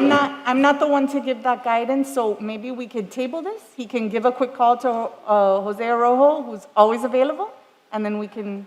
That makes sense. Okay? Yeah, I'm very comfortable proceeding. It's, you know, I've represented. I you. think I've- he's- Yeah, well, you may feel comfortable, maybe we don't. So what matters is if you're requesting intervener status on behalf of like 15 names, you're only registered for 2 people. I want to know what your standing is, really. Yeah, well, that's what I'm saying, under the city code. I mean- got it. So I think we table it. I So, recommend we table so it. my expectation was to table this anyway until you can provide the names and addresses of those who are seeking intervener status to the applicant's counsel, and then we'll open up for public comment on all other items. Is that okay? And one thing we haven't asked the question, is the developer willing to stipulate to standing of the residents who live within 500 feet? We have no idea who you're stipulating, so. I'm saying again? We have no idea who you're presenting, so once you give us that list, we could have that discussion. Perfect. All right, so we're going to table the intervener status Mr. request. Chair, Commissioner Watson, you're yeah, recognized. Just add to my colleagues' information, those people within 500 feet want to know when they got there. Want to know? Want to know when they got into that circle. In other words, everyone that he's now, my colleague asked for some information. Yes. I just want to know when those people came to that neighborhood. Meaning when they moved to that When location? they moved in the neighborhood, sorry, Okay. yes, okay? Are you able to Let's say it ascertain again. that? Are you able to, well, if each is coming forward, we can ask them at that time. Okay. Yeah, I think that's one of the things, like, you know, one of the things that we could do is this idea of giving a list or whatever. You know, I didn't know who could come today, and they're going to give all this testimony. I mean, typically you would have them come do it. He can cross-examine. That's If there's the plan. Okay, but we're waiting to give this list, so I'll give them the list now, and then, you know, you'll call us back up. Correct. So you'll give the list now, and then we'll come back up and do the proper intervener request process. All right. Perfect. Thank you. Thank you. So, Mr. Chair, can we do, not to interrupt your flow here, because you're. oh, we got no flow. It's almost lunchtime. We're all just through the order of the day. I'm getting hungry too, so can we do FR1, massage establishments, get that out of the way, pass it? The city attorney can present. No, sir. We must do public comment before we take up the action. I know, but what I mean is once we do public comment, after public comment, can we take up FR1 and get that done, and FR3 together, if you want? And there's another issue, Commissioner. FR1 is also a 4/5, and we do not have the body here for that. So, But we will by the time we finish the public comment. so let's table that for now. Let's move to public comment. So what I'd like to do is recognize anyone who's here to speak on any item other than the Charles Avenue zoning application. Unless you do not intend to seek intervener status. If you are just a member of the general public, not more greatly affected than anyone else, this would be your time to speak on that item as well. But if you are seeking intervener status, I recommend you wait until Mr. Winker, if he's representing you, or yourself if not, to apply for that intervener status. So for right now, anyone who's here to speak on any other item remaining on the agenda. So the idea is if something's been deferred, the best would be to bring that issue up substantively when we take that item up. And then that way we're not repeating and everyone comes again and says the same thing again when we do take the item up. Mr. Manager? All right, so here's how we're going to work public comment. We're going to please share both lecterns. We have hand sanitizer at each lectern. Clara can help disinfect, and that way we'll alternate lecterns. So after someone speaks, please let it be cleaned, and then the next person can speak over here. You have 2 minutes. Please state your name Please state which item you're speaking on, and then you'll hear a buzz at about 30 seconds. That's your signal to wrap it up so that we can keep moving along and everyone gets a fair 2 minutes. Good morning, Mr. Curlin. Good morning, Commissioner. Let's hear your zinger of the day. Give it to us. This is for Commissioner Watson. Nathan Curlin, Day Avenue, Coconut Grove. The 3 most difficult things to say. Number 1, I was wrong. Number 2, I need help. And number 3, wish the Shire sauce. I would have started with number 3. Commissioners, I appear here today to invite you to the biggest room in the world, the room for improvement. Neighborhoods throughout Miami are under attack by developers, and we need your help. The 4th most difficult thing to say, seemingly in the country as well as here in Miami, is let's compromise. A 36-story building is not in scale or character with the single-family homes of Bay Point, Magnolia Park, Brentwood, and Buena Vista East. 36 stories is not even in scale with the design district. Instead of making plans that fit the rules, the developers want to change the rules to fit the plans. The only gateway here is the gateway to excess. The proposed 36-story building is in a C612. 12 stories are by right, for those of you who don't know. Already too high for the Upper East Side. The city has already compromised on height by allowing the purchase of bonus floors up to 20 stories. Please know that 12 stories could result in a building 179 feet tall. 20 stories could be 291 feet tall. The 36-story building could be a whopping 525 feet tall. That's the height of a traditional 50-story building. The beauty of the design district is its low scale, mostly 1 or 2 story buildings with a handful of 5 stories. 36 stories would be 7 to 10 times taller. 7 to 10 times taller. Not only is the proposal not in scale with the character with the surrounding area, it's legally required to be, it's not in scale and character with the rest of the design district. Thank you, Mr. Curlin. Finally, Commissioners, it's time to visit that room for improvement. Please vote to compromise on PZ 8 and 9. 8 and Thank 9. you. Noted. Thank you for your comments. Just a moment. If you could wait, she's going to clean this one, and I'll alternate lecterns. Morning, Mr. Gray. How are you? Morning, Commissioner. Great rising kings and queens. Thank you, Father God, for the breath of life to see another beautiful day. I just wanted to come up here and thank everyone, especially the mayor, Commissioner Watson, Mr. Shiver, and everybody for giving me this opportunity to come and be able to empower our youth. Mr. Gray, if you could state your name and the item you'd like to speak on. My name is Isaac Gray, sorry about that, and I'd like to speak on item PH4. Sorry about that. I represent Encouraging Dreamers, Breaking Barriers, and once again, I would just like to say I thank each and every one of y'all for this opportunity. I'm looking forward to bridging these gaps between the community and the city, and we're looking forward to just being a vital thing to the community. So thank y'all again, and I hope that you pass the item and let the item go by.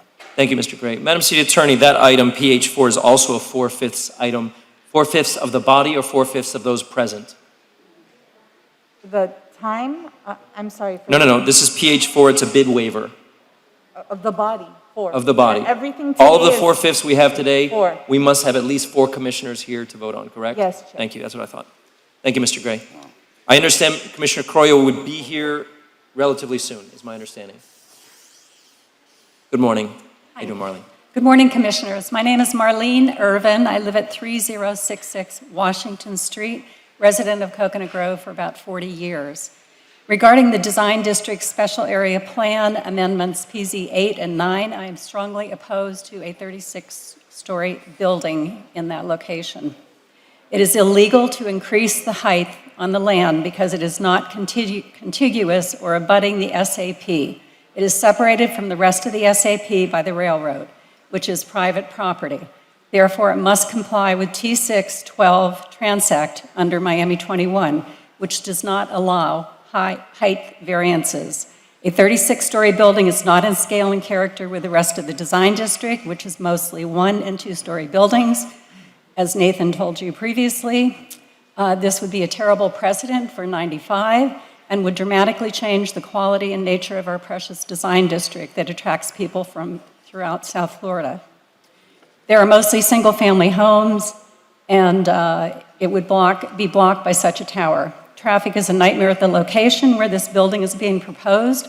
I urge the city to lobby the state to buy properties on either side of Biscayne Boulevard for desperately needed on-ramps to the expressway that would be in the best interest of the public.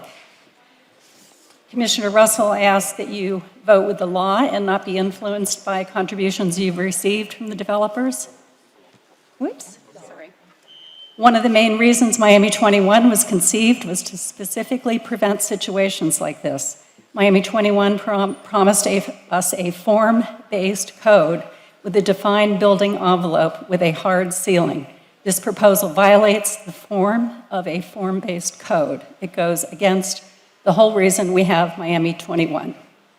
We were told Miami 21 would end upzoning. They said it is not an upzoning, but they want to add 16 floors, so it is a de facto upzoning of a form-based code. There's a place for tall buildings, and that's downtown, not in this district. The planning department said the land south of I-95 could go up to 48 and 60 stories. That is insane. This not only should this high-rise be rejected, the city should downzone that area. Miami is already hugely overzoned. We do not need any more gateway buildings. The city of Miami and its residents are facing a lot of sustainability issues. Let's look at improving the quality of our life over the quantity of mass development. Uncontrolled growth will come to haunt us all in the future. Thank you. Thank you for your comments. Good morning, Mr. Altabe. Good morning, Commissioners.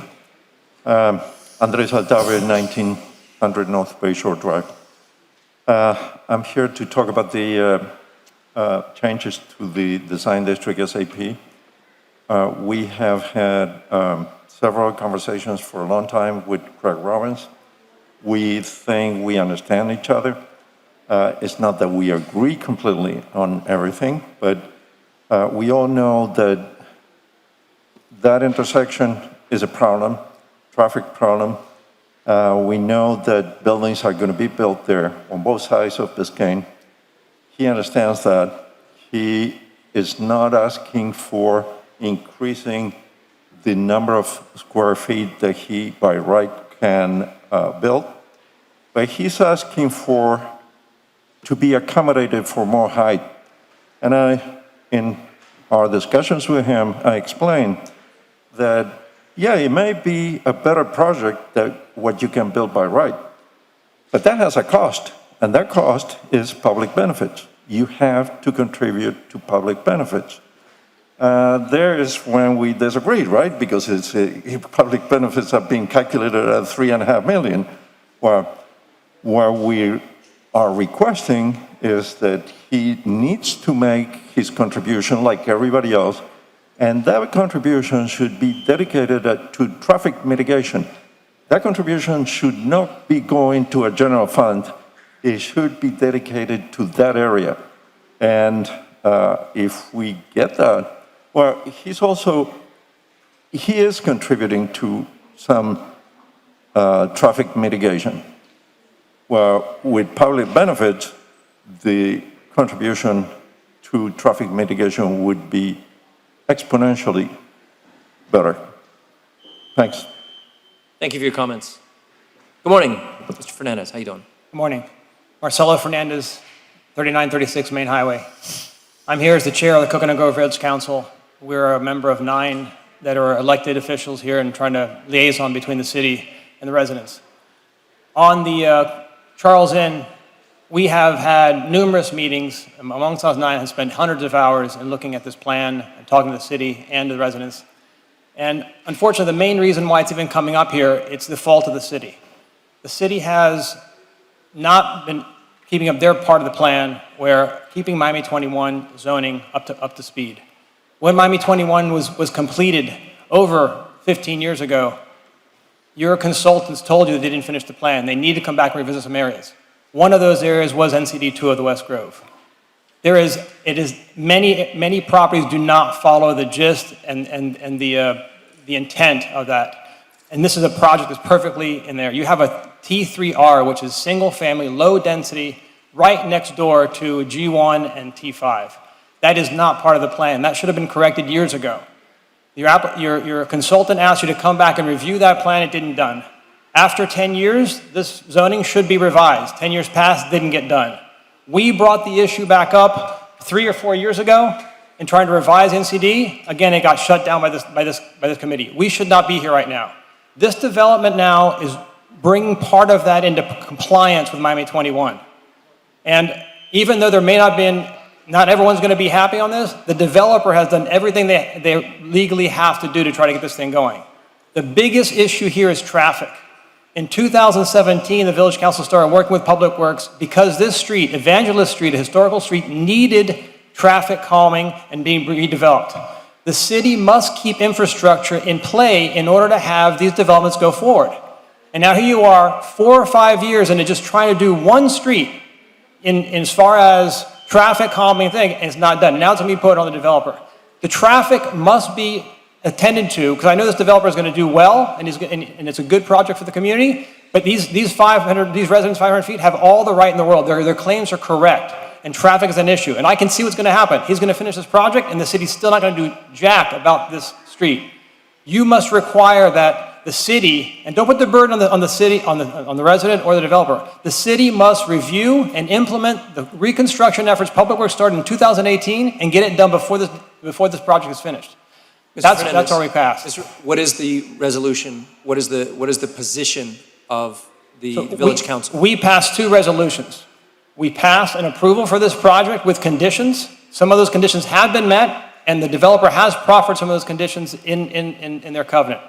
And right after that, we also passed a resolution for the city, endorsing the city to continue and finish the Charles Avenue construction project.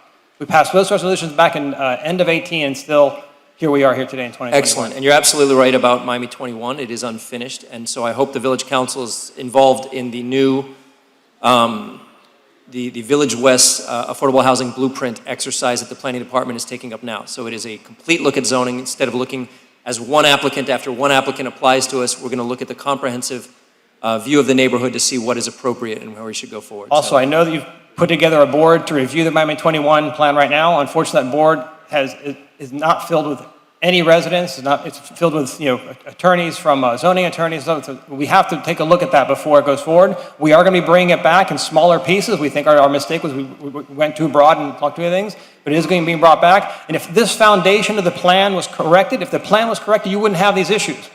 And it really affects the market because people, the neighboring property right now is marketing their property, which T3O, as a development site for multifamily.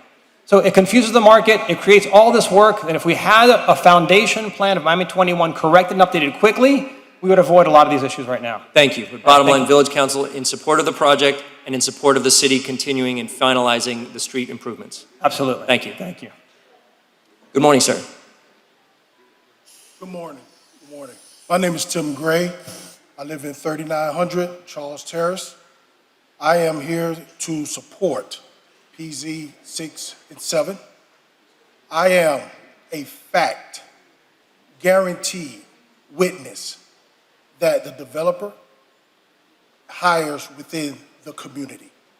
I have been with them for 17 years on the first development, and we for 17 years have been hired within West Grove. Now, I understand the thing about traffic and things of that sort, but I'm here to give witness and fact that this project will bring jobs to my community, all of West Grove, all of Coconut Grove, not just a certain point of area, everyone in Coconut Grove. So I am a witness to this developer hired within the community. Thank you.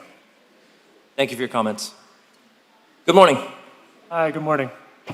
My name is Mike Lingle. I live at 498 Northeast 55th Terrace in Morningside. I've lived there for 3 years. Good morning, commissioners. Regarding the Design District Special Area Plan, PZ8 and PZ9, I'm here to strongly oppose a 36-story building. As someone just mentioned, it is illegal to increase the height on that land because it is separated from the rest of the SAP by the railroad, which is private property. So it is not contiguous or abutting the SAP. Therefore, it must comply with the T612 transect under Miami 21, which does not allow height variances. Here's a fair and reasonable compromise. Let the developers have the many other benefits agreed to at the end of the first reading, but keep the maximum building heights as they are, not 36 stories, only 20, which already includes an 8-story compromise bonus and is already way too high. 36 stories would be out of scale in character with the surrounding area. These are mostly single-family homes and 2-story apartment buildings in the T4 and T5 zones to the east, and single-family homes in Magnolia Park, Bay Point, Brentwood, and Buena Vista East. I live in one of those. 36 stories is not even in scale and character with the rest of the design district, which is mostly 1- and 2-story buildings with a few 5-story buildings. And this would be a terrible precedent north of I-95. And unfortunately, these exceptions get used to create further exceptions down the road. So this is not just about this one building. Traffic is a particular concern of mine. It's horrible there. It's horrible at that intersection on 36 with the Denny's, the on-ramp to I-95. This will make it worse.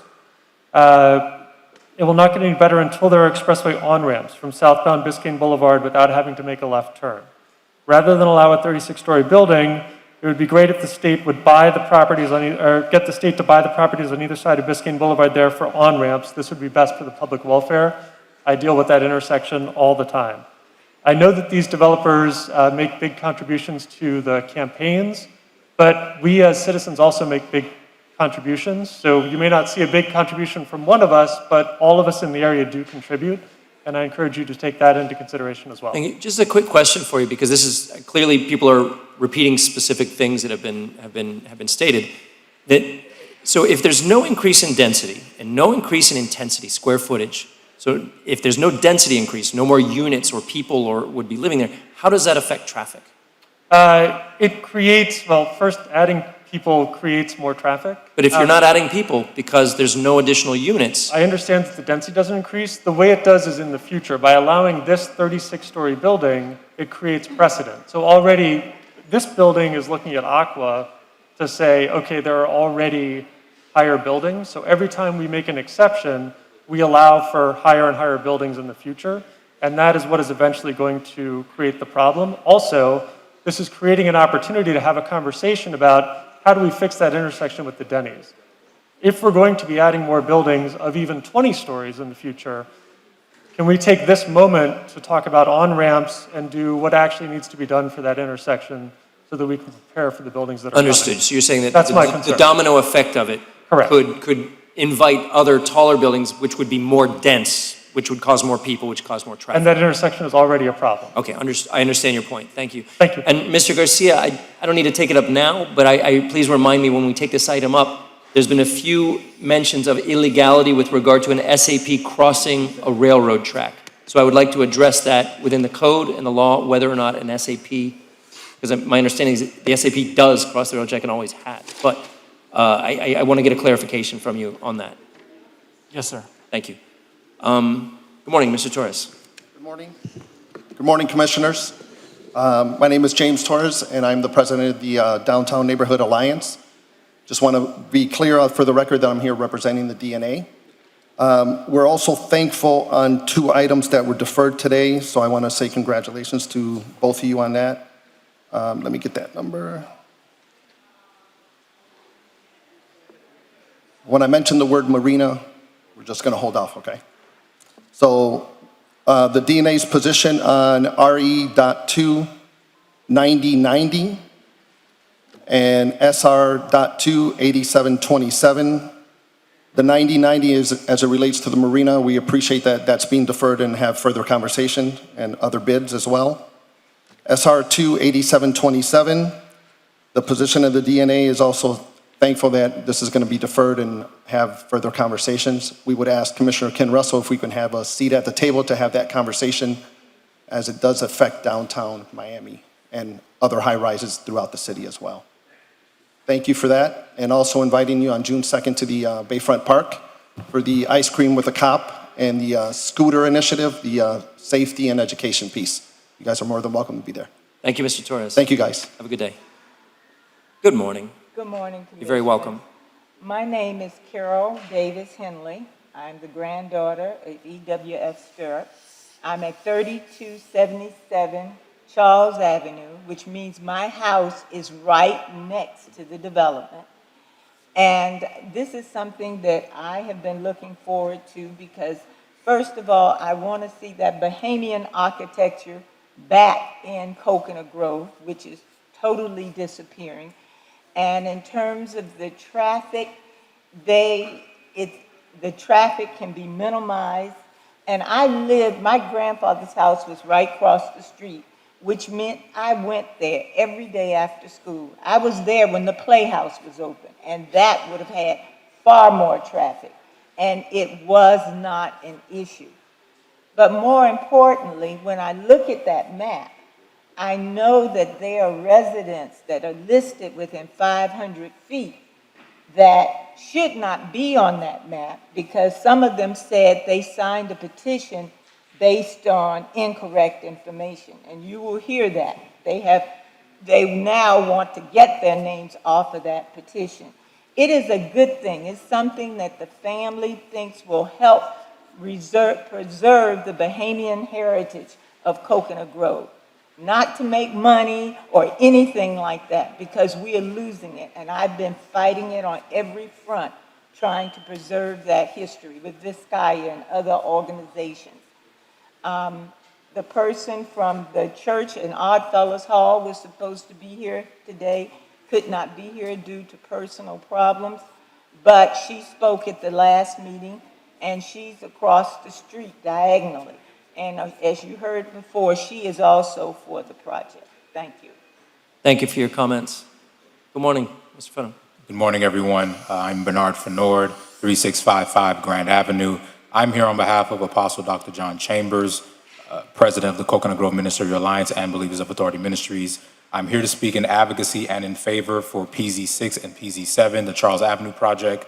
We support the development efforts of the homegrown Grovites through which much-needed community benefits will be proffered, which include but are not limited to funding to assist repairs and improvements for vulnerable homeowners and tenants, overall home preservation, job creation, employment opportunities resulting from the construction of the project, as well as the much-needed traffic mitigation, which you have heard previously.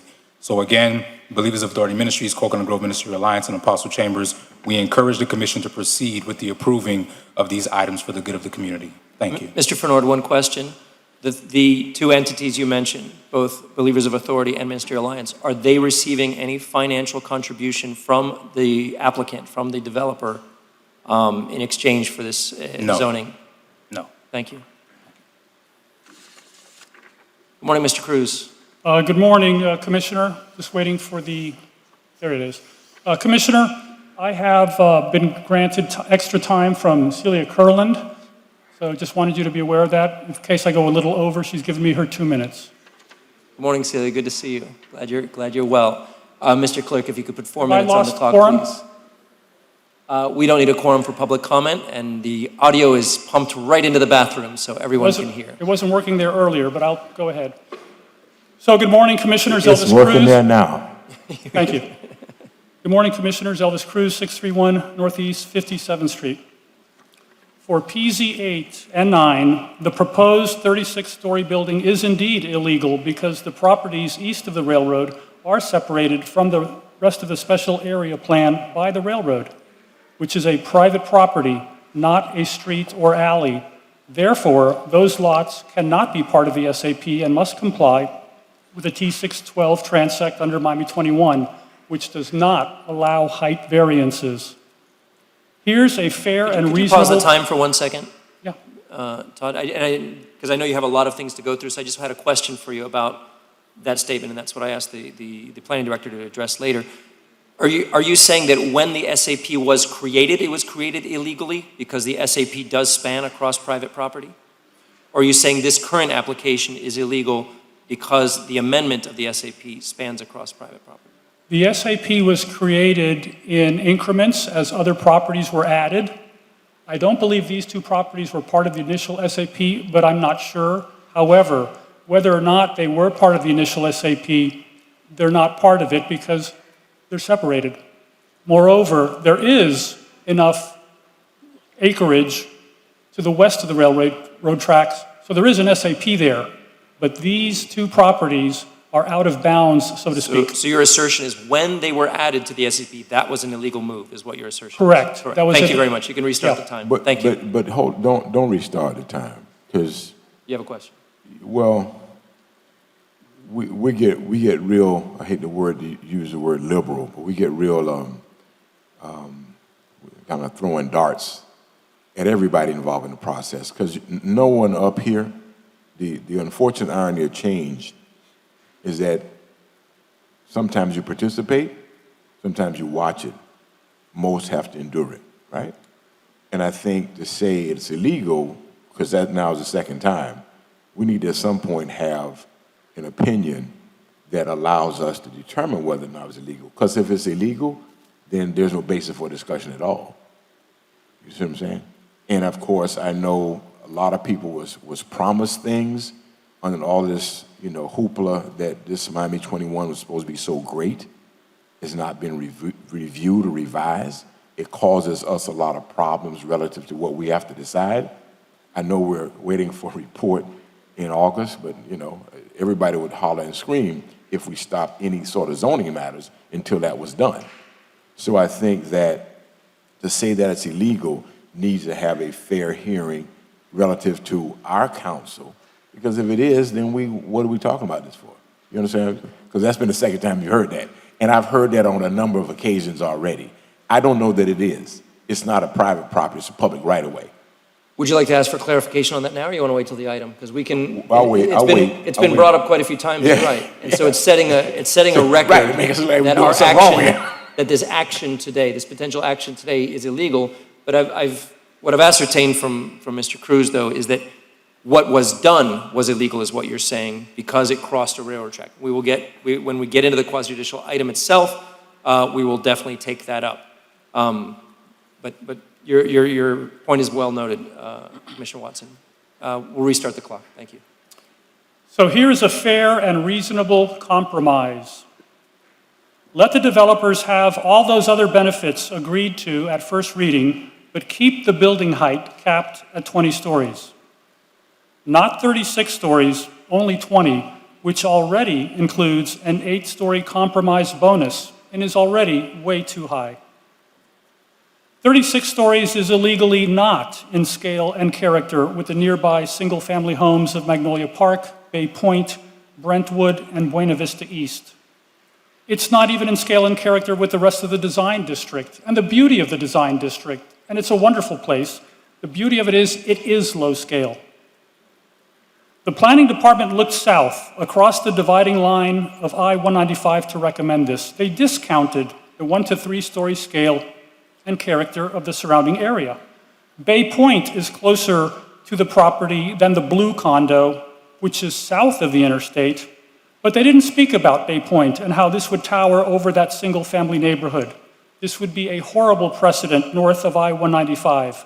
This property should be downzoned, not increased in height. Commissioner Watson, I was at your town hall meeting on Monday, and you said that you had not heard from Bay Point.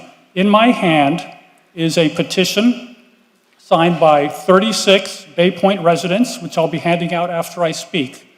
There's a lot of opposition to this in Bay Point, but many of them work for a living and were not able to be here today. Traffic there is horrible because southbound Biscayne has no on-ramps. To do the right thing, get the state to buy the land on either side of Biscayne for expressway on-ramps. This is the only major arterial in the city that does not have on-ramps from both directions. Ken Russell received $10,000 in campaign contributions from this developer. That's not right. Why would a developer give $10,000 to a commissioner who will be voting on his project?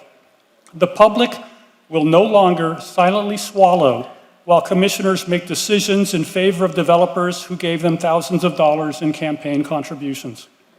Please do the right thing. Please move for a fair and reasonable compromise. Let them have the other benefits agreed to at first reading, but keep the building height capped at 20 stories, not 36, only 20, which is already way too high. At this time, I'd like to ask everyone in the room who is opposed to this 36-story building to stand and be recognized or raise your hand. Thank you, everyone, for coming out and taking time away from your day. In closing, I have on my sheet to ask of the chair if I may ask the city attorney specifically, are those two properties east of the railroad separated from the rest of the SAP by private property and therefore not eligible to be in the SAP and therefore must comply with Miami 21's rules for a T612 transect? Thank you. Mr. Cruz, you and I have had a good, respectful relationship for the last 7 years, I would say. I agree. I enjoy robust discussion with you on things we may agree on and some things we may disagree on. But the techniques you're deploying here to gain support, I noticed in posts in the Grove, you're showing pictures of a Gables building of super high height, and then the Grovites come in, and these accusations of illegality are very, very strong. And they're correct. Okay, and that's up for debate, and that's what we're going to get into. I'm not going to ask the city attorney to address that at this moment. When the item comes up, we will definitely get into that, because nothing up here that is going to take place will be legal, whether it's voted up, voted down, compromised, or whatever. But that is your technique to gain support. And same thing with attacking me personally.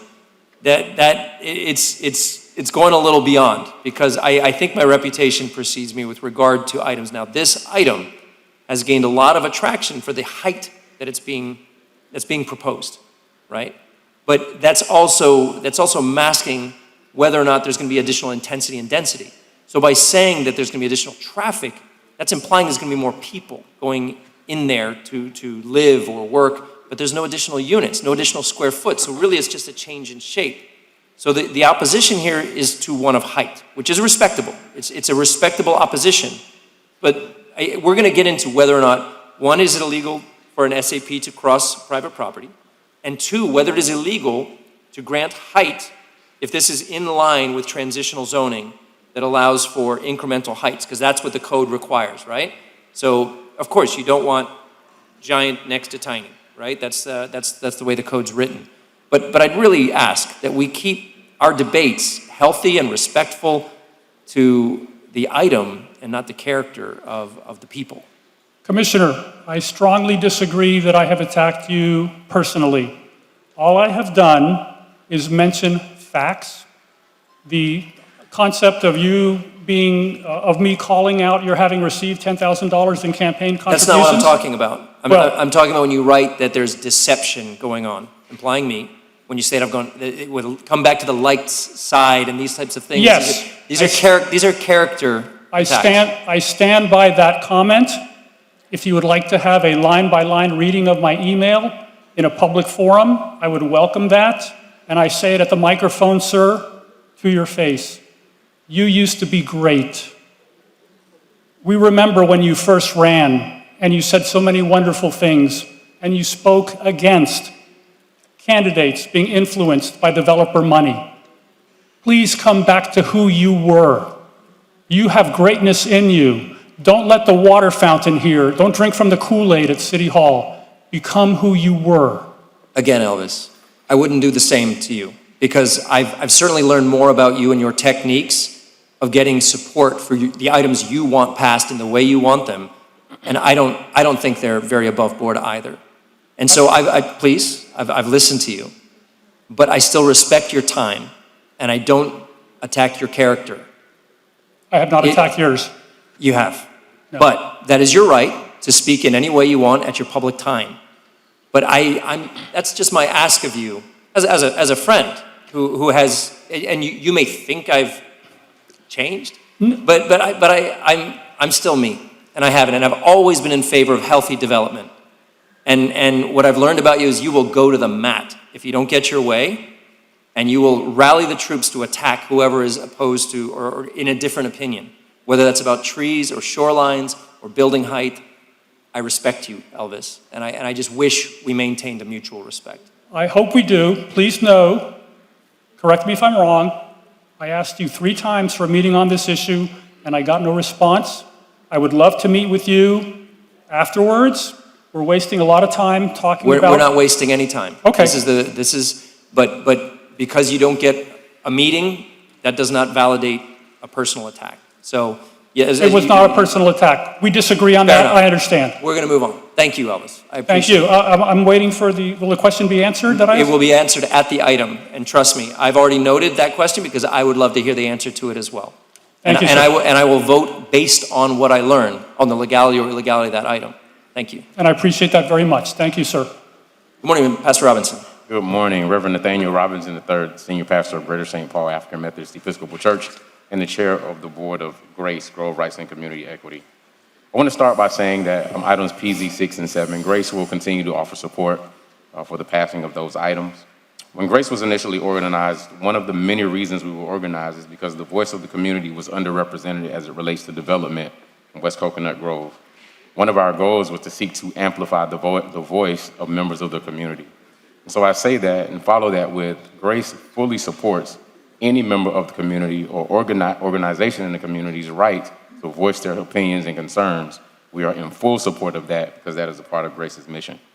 I want to go further to say that Grace's position has definitely been misrepresented lately in the newspaper and on social media, and we want to speak to some of the things that Grace has done rather than some of the things that Grace has not done.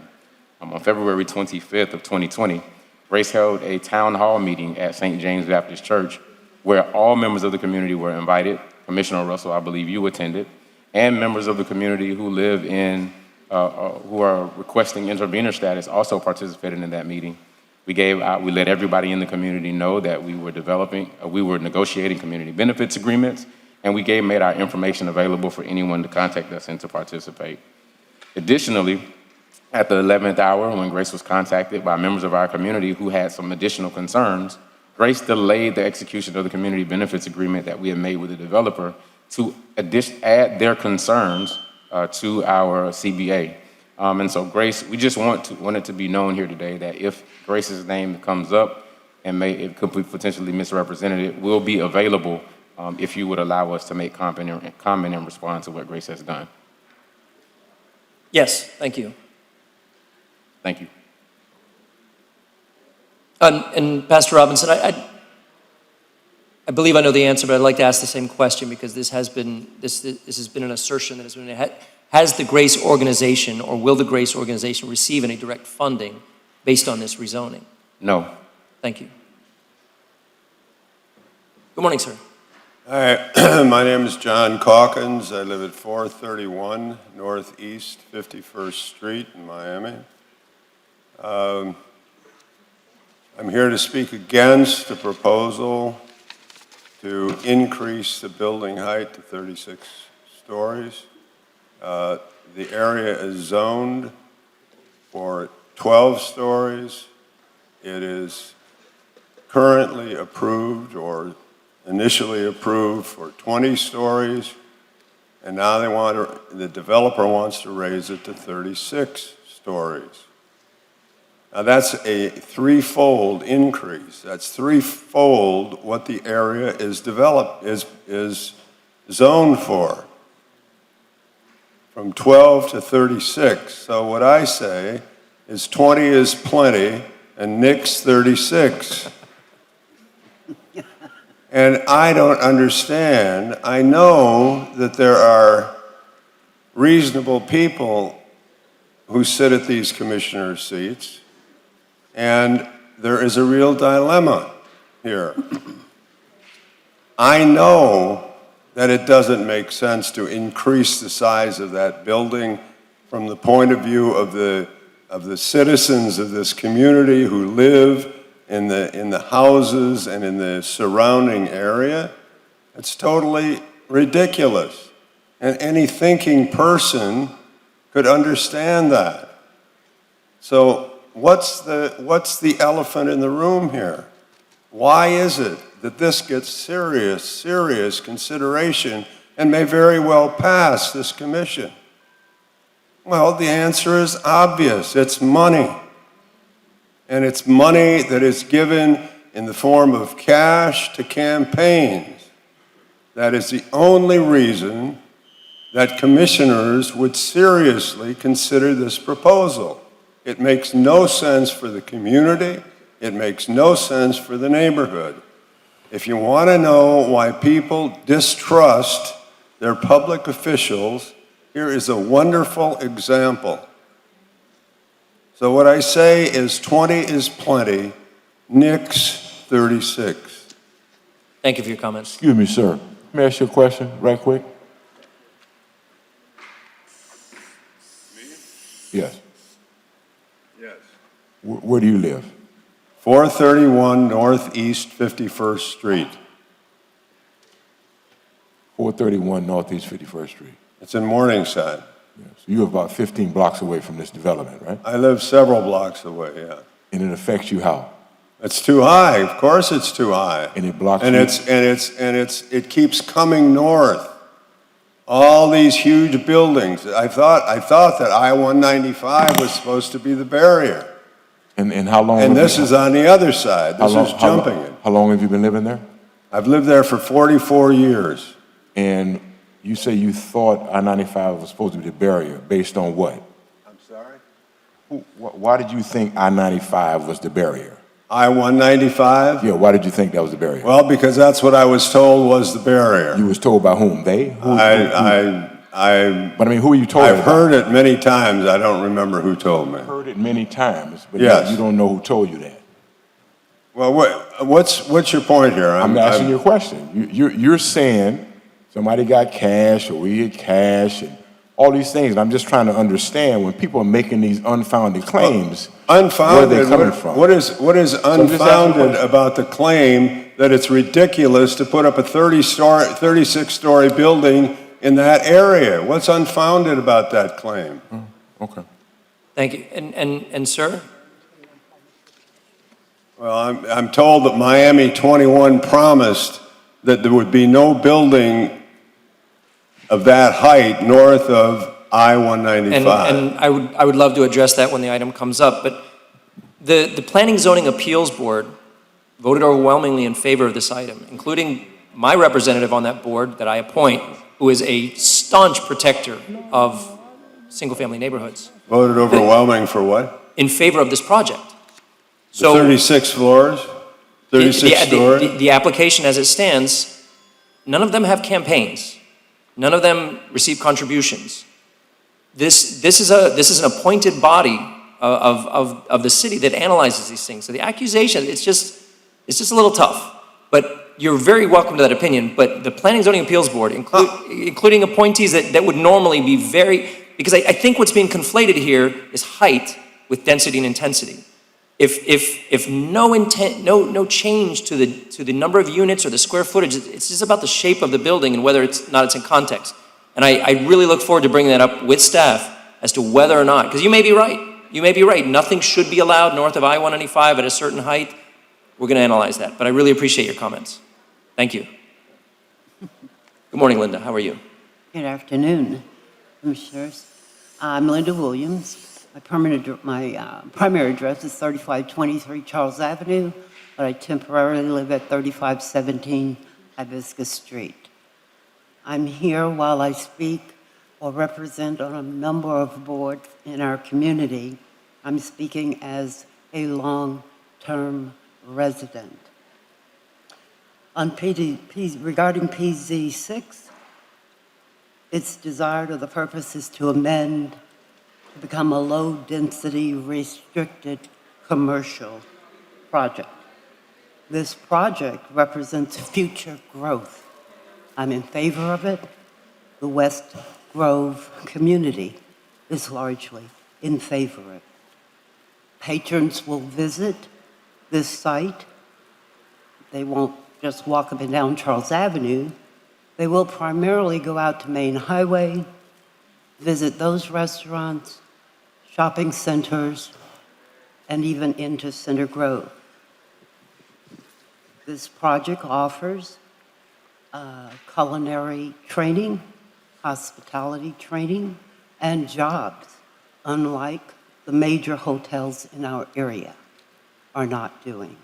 at least not to my knowledge.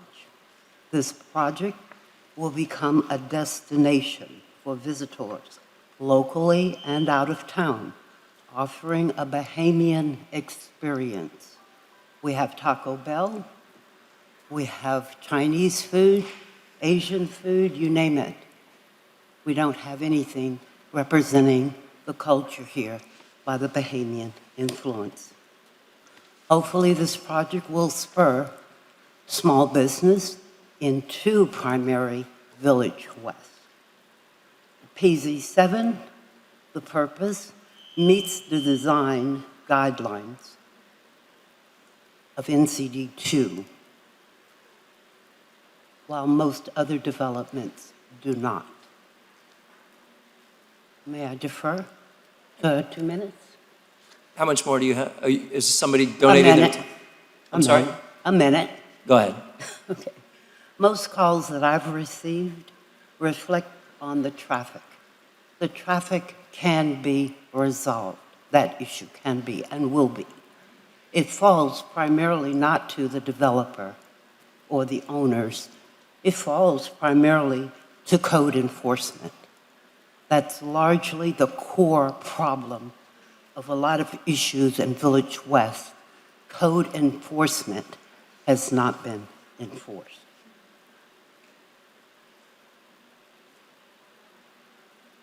This project is supported largely, and the landlords or landowners are not responsible as they've been requested to build affordable housing.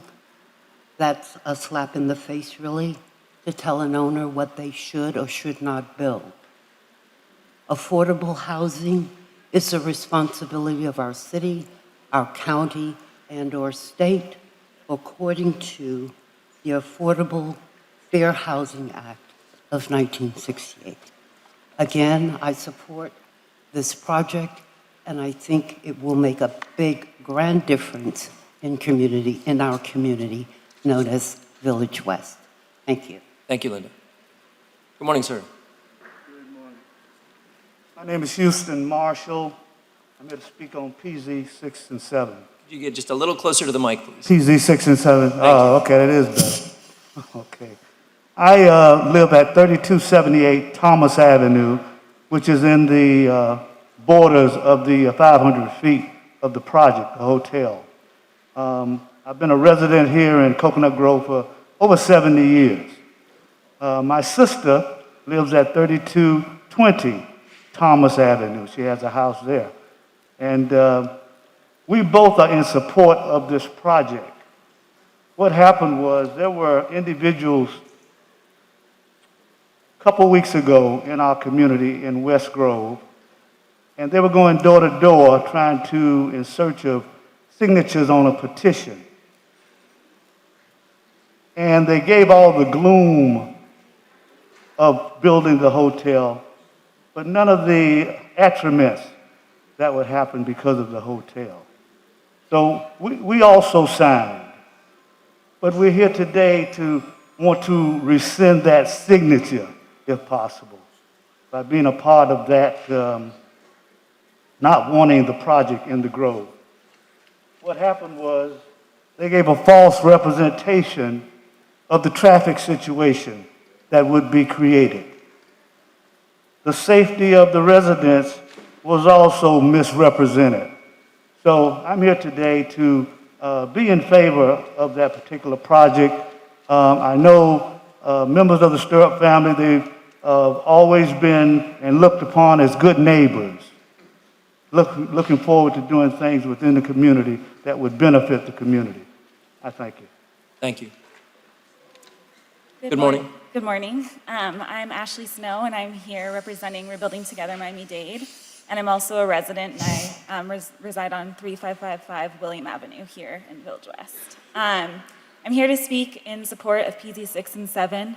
And full transparency, since it has been asked, Rebuilding Together will receive $150,000 from a community benefits agreement.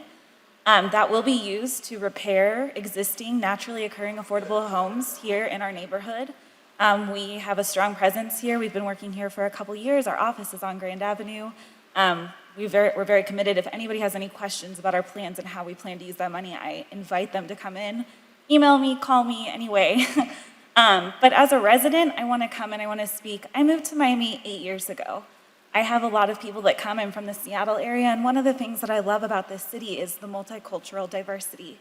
And when I have people that come in from out of town, one of the first places they want to go to is Little Havana. People love Little Havana because it celebrates a culture in our community. Bahamians do not have that same celebration. They deserve that. We are celebrating 125 years in this city. We would not be here without the Bahamian pioneers. That's a fact. I mean, it's just the truth. And we don't have those same things here in this community celebrating Bahamian culture. This is a step in that direction. It is wrong that there are no Bahamian restaurants. There's no food. The architecture no longer reflects those things. We're seeing these white boxes all over popping up. This is something that the community supports. It's something that's important because a community is more than just homes. It is a thriving community image and pride in our history. Thank you. Thank you very much. Good morning, sir. Good morning. I'm Dr. Rick Holton. I reside at 3350 Hibiscus Street and next door, 3521 Florida Avenue. I've been at the same location for 69 years, commissioners. And I'm going to speak from a different perspective. I've heard everybody talk. But I'm talking now as a resident. They say if you are a native, that means that you were born there. You were born there. And I was born at that location. And as I look and as we talk and we discuss, I hear the name stir. I'm here to support the project. The Sturbs have been a pillar in our community. And what that says to my grandchildren and my neighbors is that if you cannot support something that has the name of Stirrup, you ought to be ashamed of yourself. You need to get up and get out. Because what that tells me, Commissioner, is we can't support that, then I know we can't support anything else from a Gibson or a Holton or a Lennar or anybody else. So when we talk about supporting this, I think it's a good thing. I spent 15 years as the president and the chairman of the Coconut Grove Local Development Corporation, tasked with the responsibility of doing exactly what they are trying to do. I was a member of the first village council, and they support this. So I say to you, and I say to them, we need this. We need this. If you can't support it, shame on you. It'll never happen in my lifetime. So you have an opportunity, commissioners. Everybody that hears me, you have an opportunity to put your signature on this project. Don't let it escape. If I can vote right now, I suggest that we go ahead and call for a vote, and it will be in favor. Now, you asked the question, Commissioner, to a couple of people, what are they getting from this? What are they going to get from this? And they said nothing, but I'm going to tell you, I'm going to get something from this. And it's called legacy. It's called pride. It's called community, sustainability, jobs. Let's do the right thing. Thank you for your time. Thank you. Thank you for your comments. Good morning. Good morning. Fiery act to come behind. My name is Carolyn Curry. I live at 3070 Hibiscus Street. I've been here all my life, and I'm speaking today because I am in support of PZ 6 and 7. I've seen a lot of development in the Grove, but it's so refreshing to see development from a family that's been here, I guess, maybe since the beginning of Miami. It is so refreshing to see that type of development, and it's something like Rick said, Dr. Holton, you can pass it on to my kids. It's something that we can do with our property to think outside of the box. So, in conclusion, I hope that the commissioners see fit to support and pass this development. Thank you. Thank you for your comments. Good morning, sir. You're,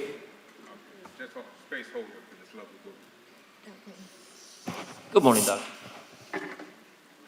I hope that you will give me the opportunity to speak for myself in addition to the NAACP.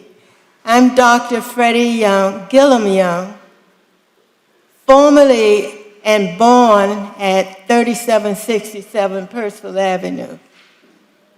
So I'm here passionately in support of this. You received this letter from the NAACP. Now, you have met with us. This is not the first time the NAACP has been involved with situations in Coconut Grove. So we didn't just come up today on this issue, right, Commissioner? We have been here before. So I'm speaking to you in behalf of the President, former Senator Dwight Bullock, and Carol Donaldson, who happens to be the chairperson of the Housing Committee for the NAACP. We are involved in all aspects of living in our community. I head and chair the Education Committee. We are involved with things with our children and the school board. So NAACP plays a big role in every aspect of our lives in fighting for civil rights and equity. The letter is extensive, but I will just say that the South Dade branch of the NAACP, who used to be part of the Miami-Dade branch, we represent from Flagler all the way south as the South Dade chapter. We are here in support of this project. And we support it along with many Black residents and homeowners in West Grove and the Caribbean-inspired Stirrup Development Avenue Grove Inn. The West Grove community proud roots date back to 1800s when Bahamian settlers immigrated to this area in search of jobs. You may recall that it was the city of Miami annexation of neighborhoods in 1925 that changed the dynamics as de facto housing segregation ensued. In the nearly 100 years since that time, the neighborhoods have been born a disproportionate gentrification-induced displacement of some of the members of the community. And I'm one of those people who were displaced.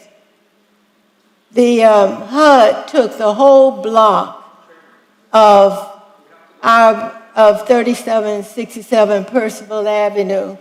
And those of you from what you call it, certain areas on that block. So now it becomes low-income housing. And we had to move because we could not find housing in the Grove. And we ended up moving to South Miami. But I continue to be involved, and I want to validate who I am. When I came back, after being involved with civil rights in New York, and I worked for CORE, Congress of Racial Equality with James Forman. And I was at the first march in Washington with CORE. So I've been involved with civil rights a long time.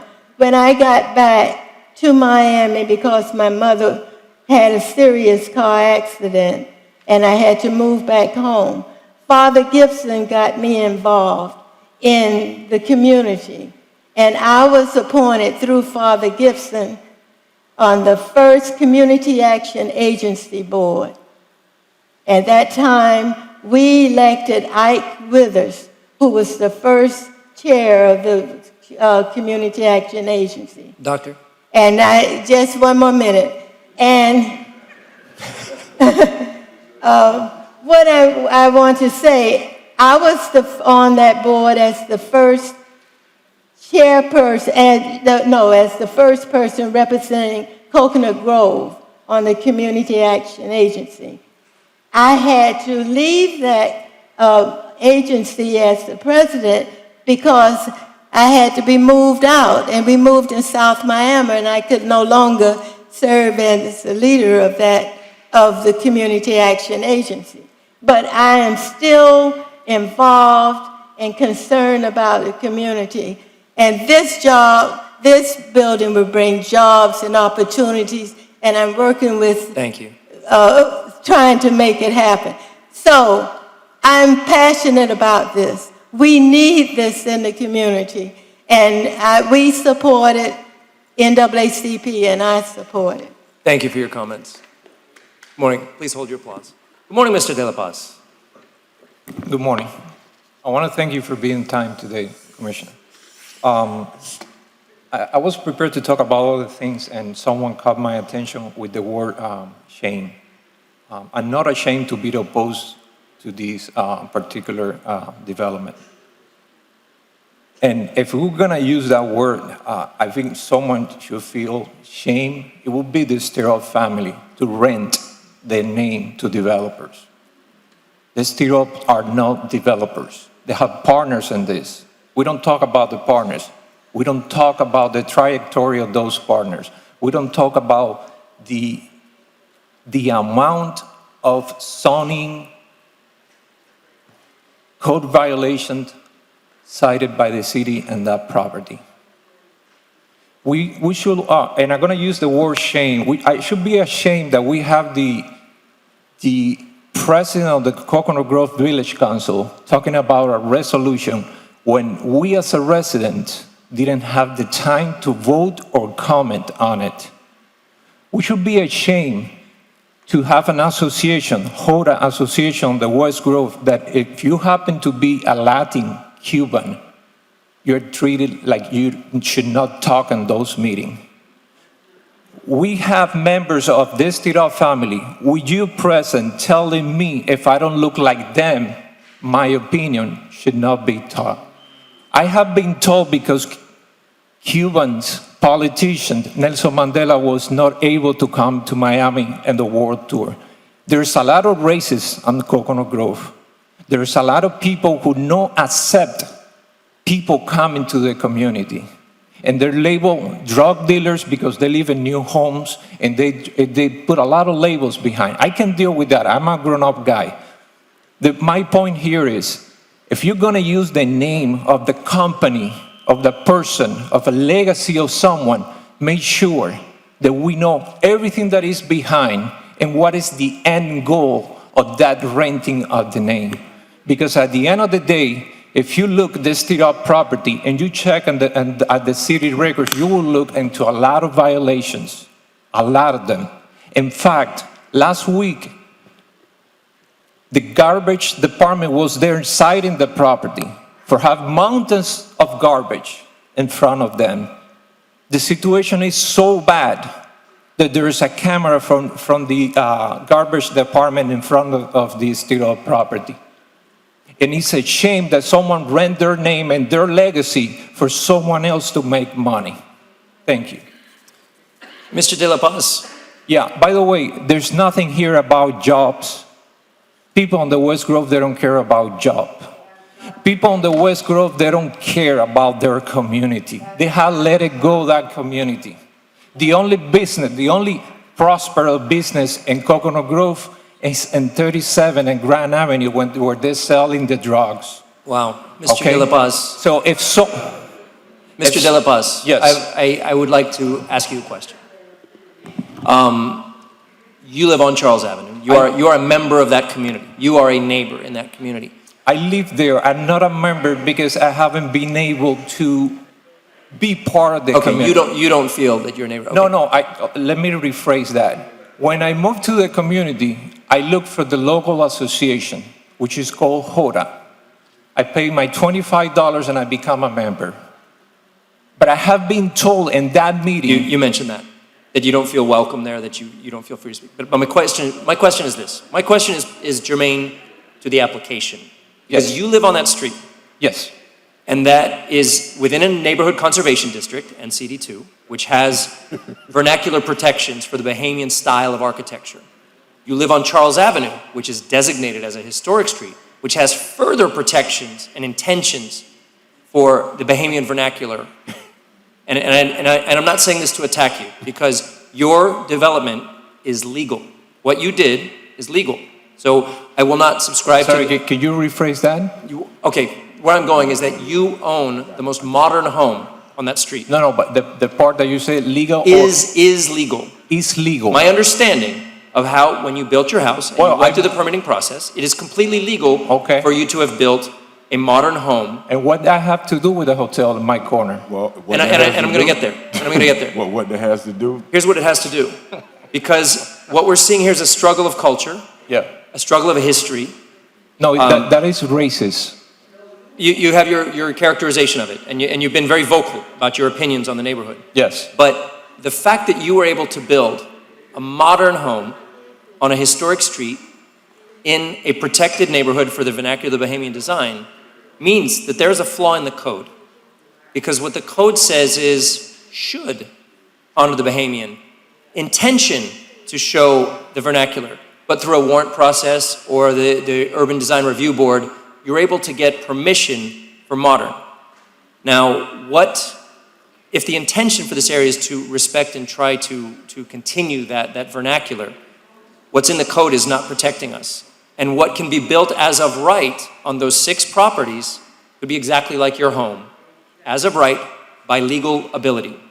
And so, Commissioner, let me finish. In this application, yes, because they know that the code would allow them to do modern development, they are offering a covenant. Well, they will commit to the Bahamian style architecture to try to preserve that culture. And so I think that's a nuance that's been lost here.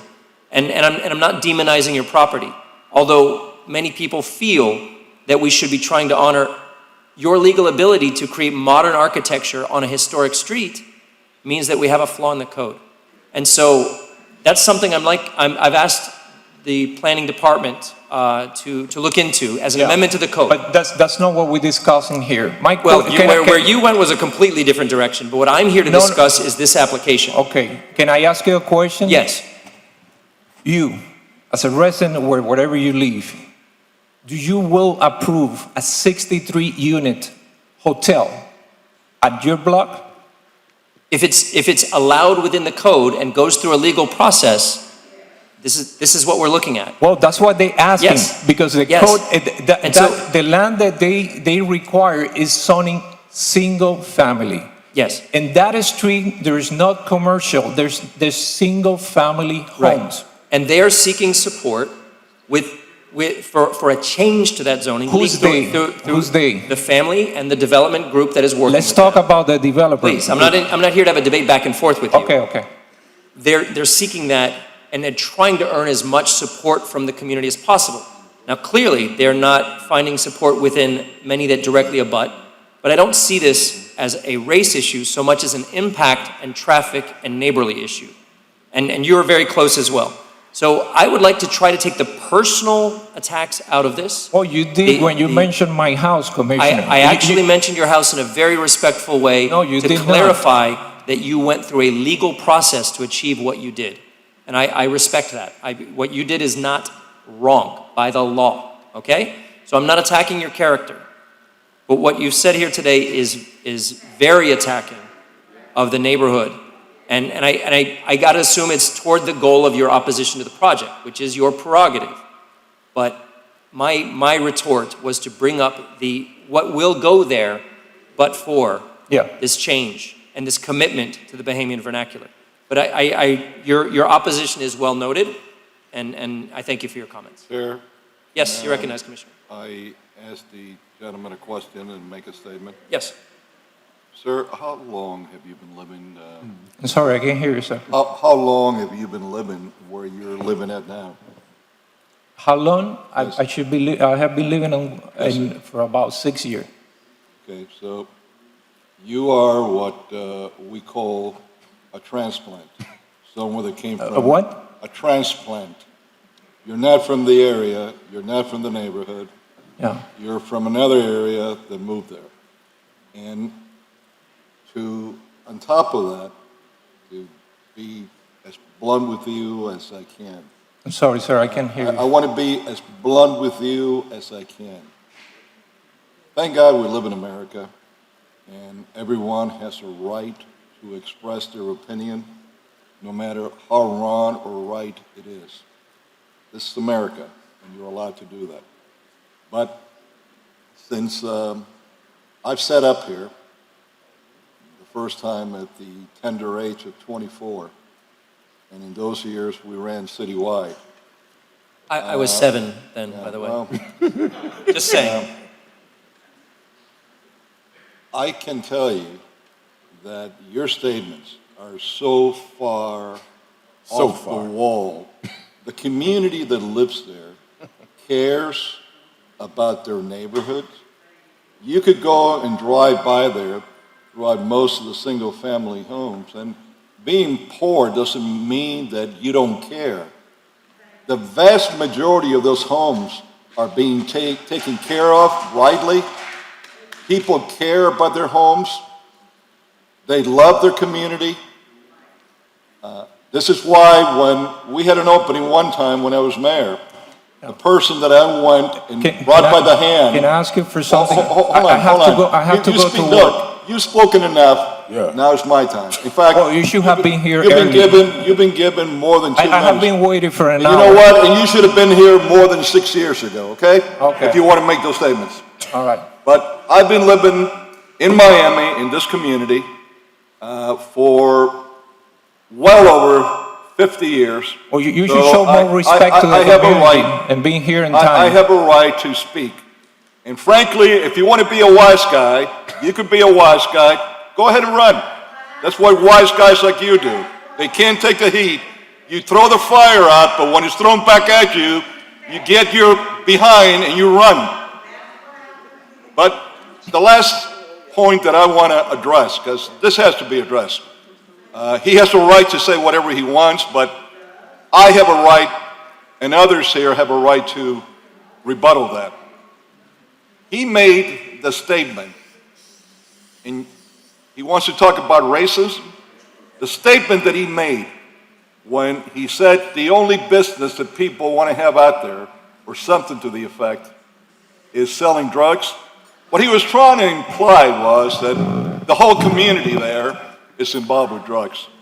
And you know what? That is a blatant lie. Yes, there might be some people selling drugs out there, but then they're selling drugs in every neighborhood of Miami.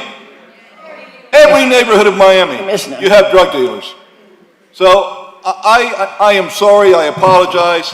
I just couldn't sit back and hear this man put forward what are truly racist comments, especially a transplant that's got no roots in our community, just like he confirmed he's only been here for a handful of years.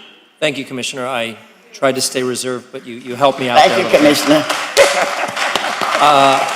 And not to cut you off, but seniority does have its benefits. The commissioner, Thelma Gibson, is here to address this body. Absolutely. And she will be afforded that respect. Good afternoon. Thank you, Commissioner.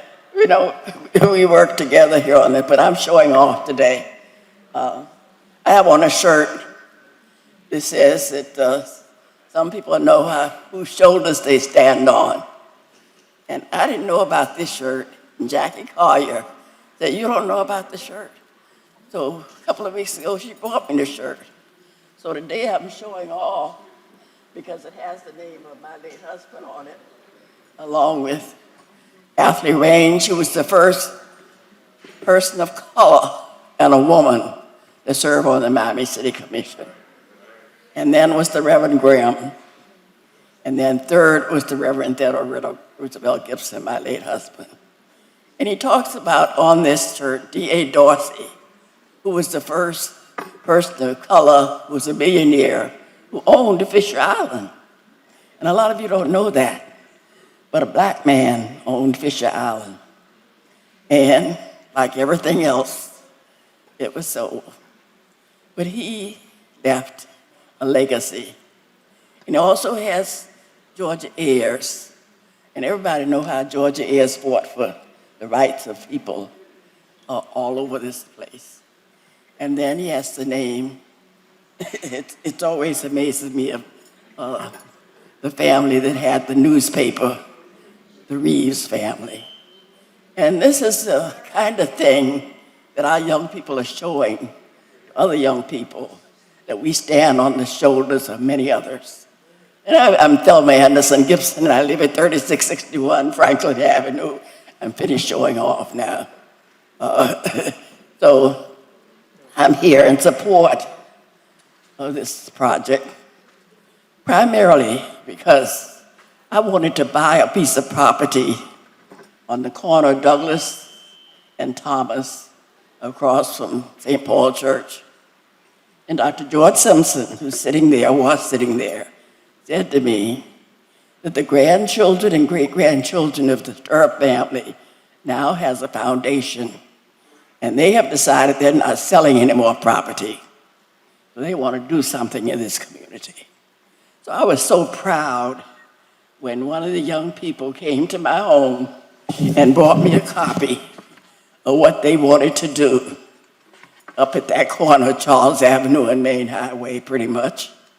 And I looked through it, and I said, my goodness, these young people want to do something to remember their grandparents, and they're going to give us a hotel.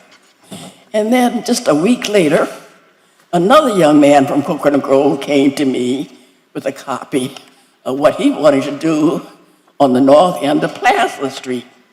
And so I was so excited to see the children of the people who lived here all of their lives come back and want to do something to our area. And when people talk about parking and the traffic that goes on Charles Avenue, you know, people who come to hotels don't drive around, and especially anybody who comes to this corner, because they will be walking up the main highway, going to Green Street, or going down to what used to be the Taurus, where I had my first job when I finished high school. And I talk about this primarily because my grandparents came from the Bahamas, and my grandfather was the second person to buy a piece of land on Charles Avenue, 3326 Charles Avenue. All of us know about the Mariah House and the fact that she was the first person of color. You call it back then. Y'all don't know that. You were either colored or a Negro. We just got to be black in the 70s. And then in the 80s, we got to be African Americans. So I stand here and tell you that, you know, I like to talk about the history of Coconut Grove because all of my childhood and early life was spent there. And I'm 94 years old and could hardly breathe sometimes. But I had to come here in support of this project and to show off a little bit about some young people who know whose shoulders they stand on. And so, commissioners, you know, all I ask of you is to consider this as one of the prime projects for Coconut Grove. It will truly make a difference for us. It will be the first hotel that we have in Coconut Grove. And we don't have anywhere for people to come and eat in the West Grove. So they're all going to stay up in that area. So don't worry about the transportation folk, because these people are not coming to be driving around. And I just hope the commission will consider this project in good faith and say yes in your vote today. And I thank you so much for having the old lady come up and show off Thank you, Commissioner today. Gibson. Commissioner Carollo when Commissioner Gibson was appointed, she was appointed as commissioner based on an absence on the dais, is that correct? That's correct. And in much in the same way that we appointed Commissioner Watson after there was an absence on the dais. That's correct. Commissioner Watson, you have some big shoes to fill in Commissioner Gibson's footsteps. Well, he came to see my late husband right Most out of definitely. college. The young man who serves as his chief of staff brought him to see my husband. And they talked about politics way back then.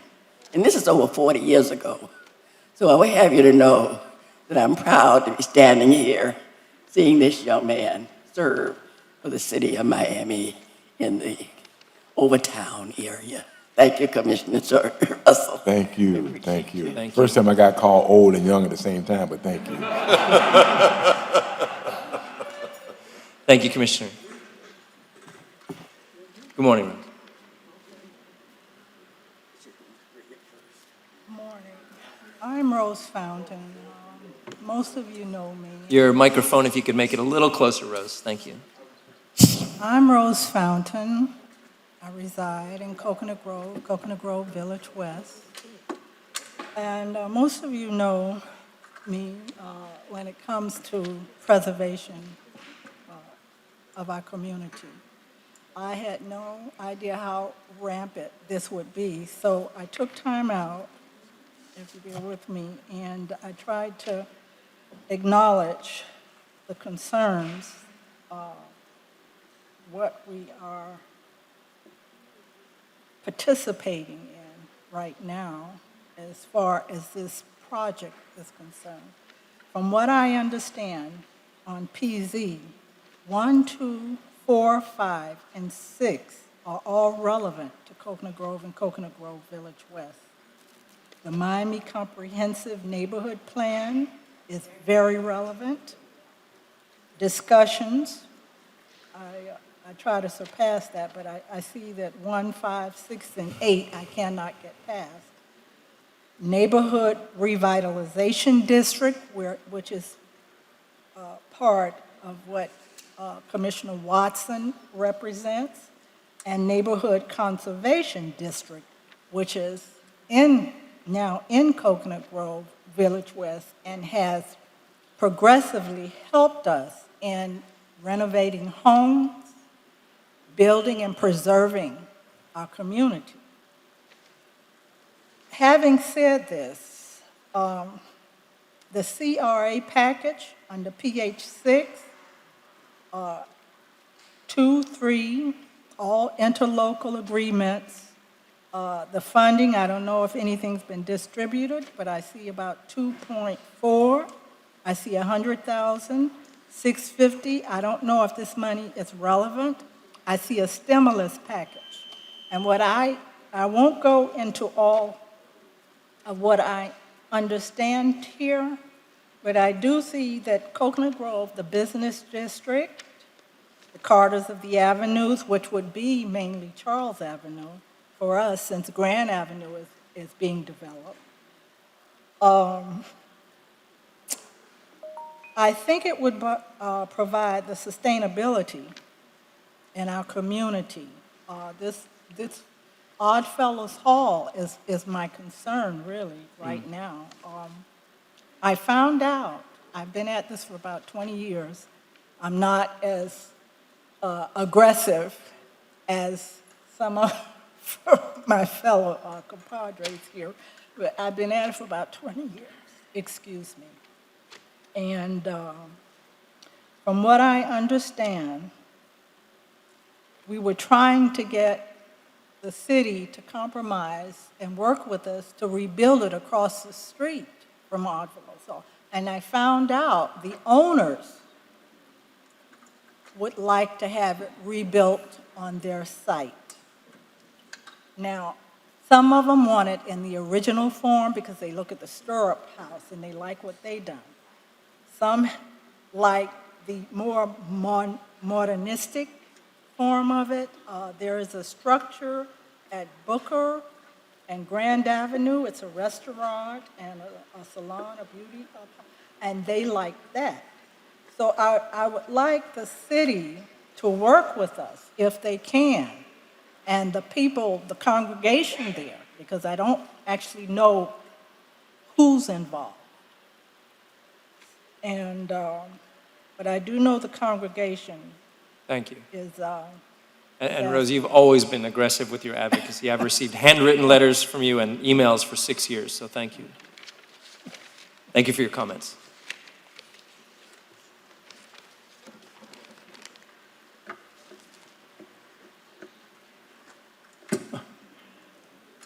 Good morning, Doctor. Good morning. Morning. My name is George A. Simpson, MD. I'm a retired surgeon, and I've lived in Coconut Grove for 65 years. Now, that's the family that I have joined. That's a relatively newcomer because they've been here for like 120 years and more. But they have the reputation of having been the original builders, preservers, and accomplishments of the people, especially from the Bahamas and West Grove.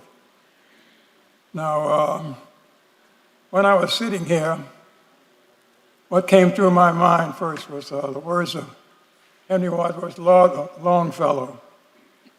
He said, "Let us now be up and doing, with a heart for any fate, still achieving, still pursuing, learn to labor and to wait." We have labored long, and the reason we are laboring is because the grandfather who built that house on Charles Avenue in 1897 always wanted it to be left in a condition that would take care of his family if they needed help. It was not the decision of the family, but the decision of the commission to designate this a National Historic Site. That was quite in parallel with the family's decision to preserve this house. And so we had to do everything we could to preserve it. Unfortunately, there are no monies assigned to preserving national monuments or sites. But in order to do this, there had to be some economic basis.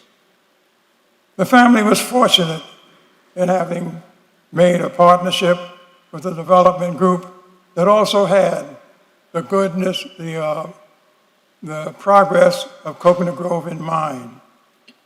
The least obstructive structures or business that could be built there probably was this of the inn. And this is what decided to be done. You had to have some sort of income to preserve the national site, and you had to have some sort of income to develop the land which has been vacant for so long. We did not want to duplicate what to me has been an eyesore for 40 years, like the Mariah Carey House, with no visible method of support to preserve it. At the same time, a project which would preserve the heritage, the history, and the aspirations of a community was something which should be pursued. There was a problem, there was a factor of jobs being preserved, of being invented and preserved in the building and in the maintenance of such a thing as this hotel. We pursued this. We have labored long, and we have waited even longer. The majority of the people in Coconut Grove West are in favor of this. You will always find some people who are going to digress from progress. But the majority of the people who live and have interest in Coconut Grove West are in favor of this project. And so I urge the commission to end the last part of that, the wait part. We have waited 3 years for a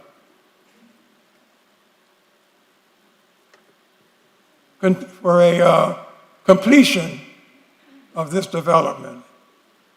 So we hope that we will have to wait no longer. We hope that there will be a quick and decisive end to this long wait so that the history, preservation, culture, and aspirations of West Grove can continue. Thank you. Thank you, Dr. Simpson. Good morning, Mr. Gibbs. Good morning. Can you all hear me? Yes. Good afternoon at this point. Thank you. Good afternoon.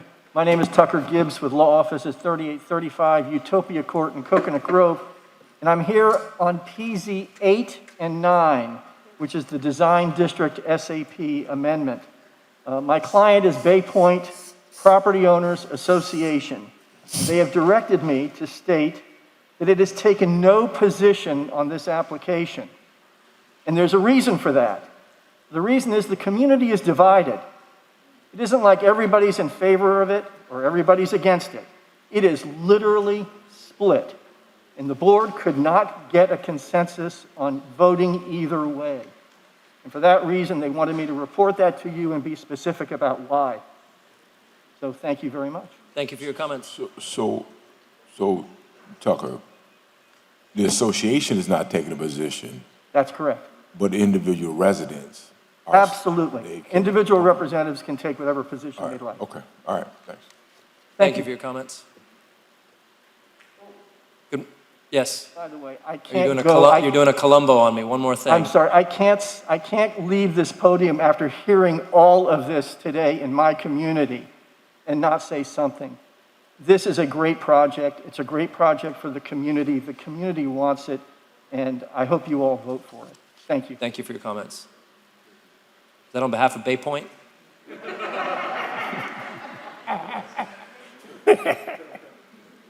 Good morning. Hi, good afternoon. My name is Michael March, and I live at 3586 Charles Avenue in a shotgun shack built in 1935. I would like to express my gratitude to Mr. Gibbs for at least not offering an opinion for his organization, because something to bear in mind with these organizations is that they do not hold votes for the members. They issue resolutions and opinions based on their executive boards, or in some cases, single people. Okay, so as a resident of the local organizations, as somebody who attends the meetings, I want you gentlemen to know that they may claim to speak for everybody, but they don't give us residents votes. So people have told me, yes, you need to form your own homeowners association.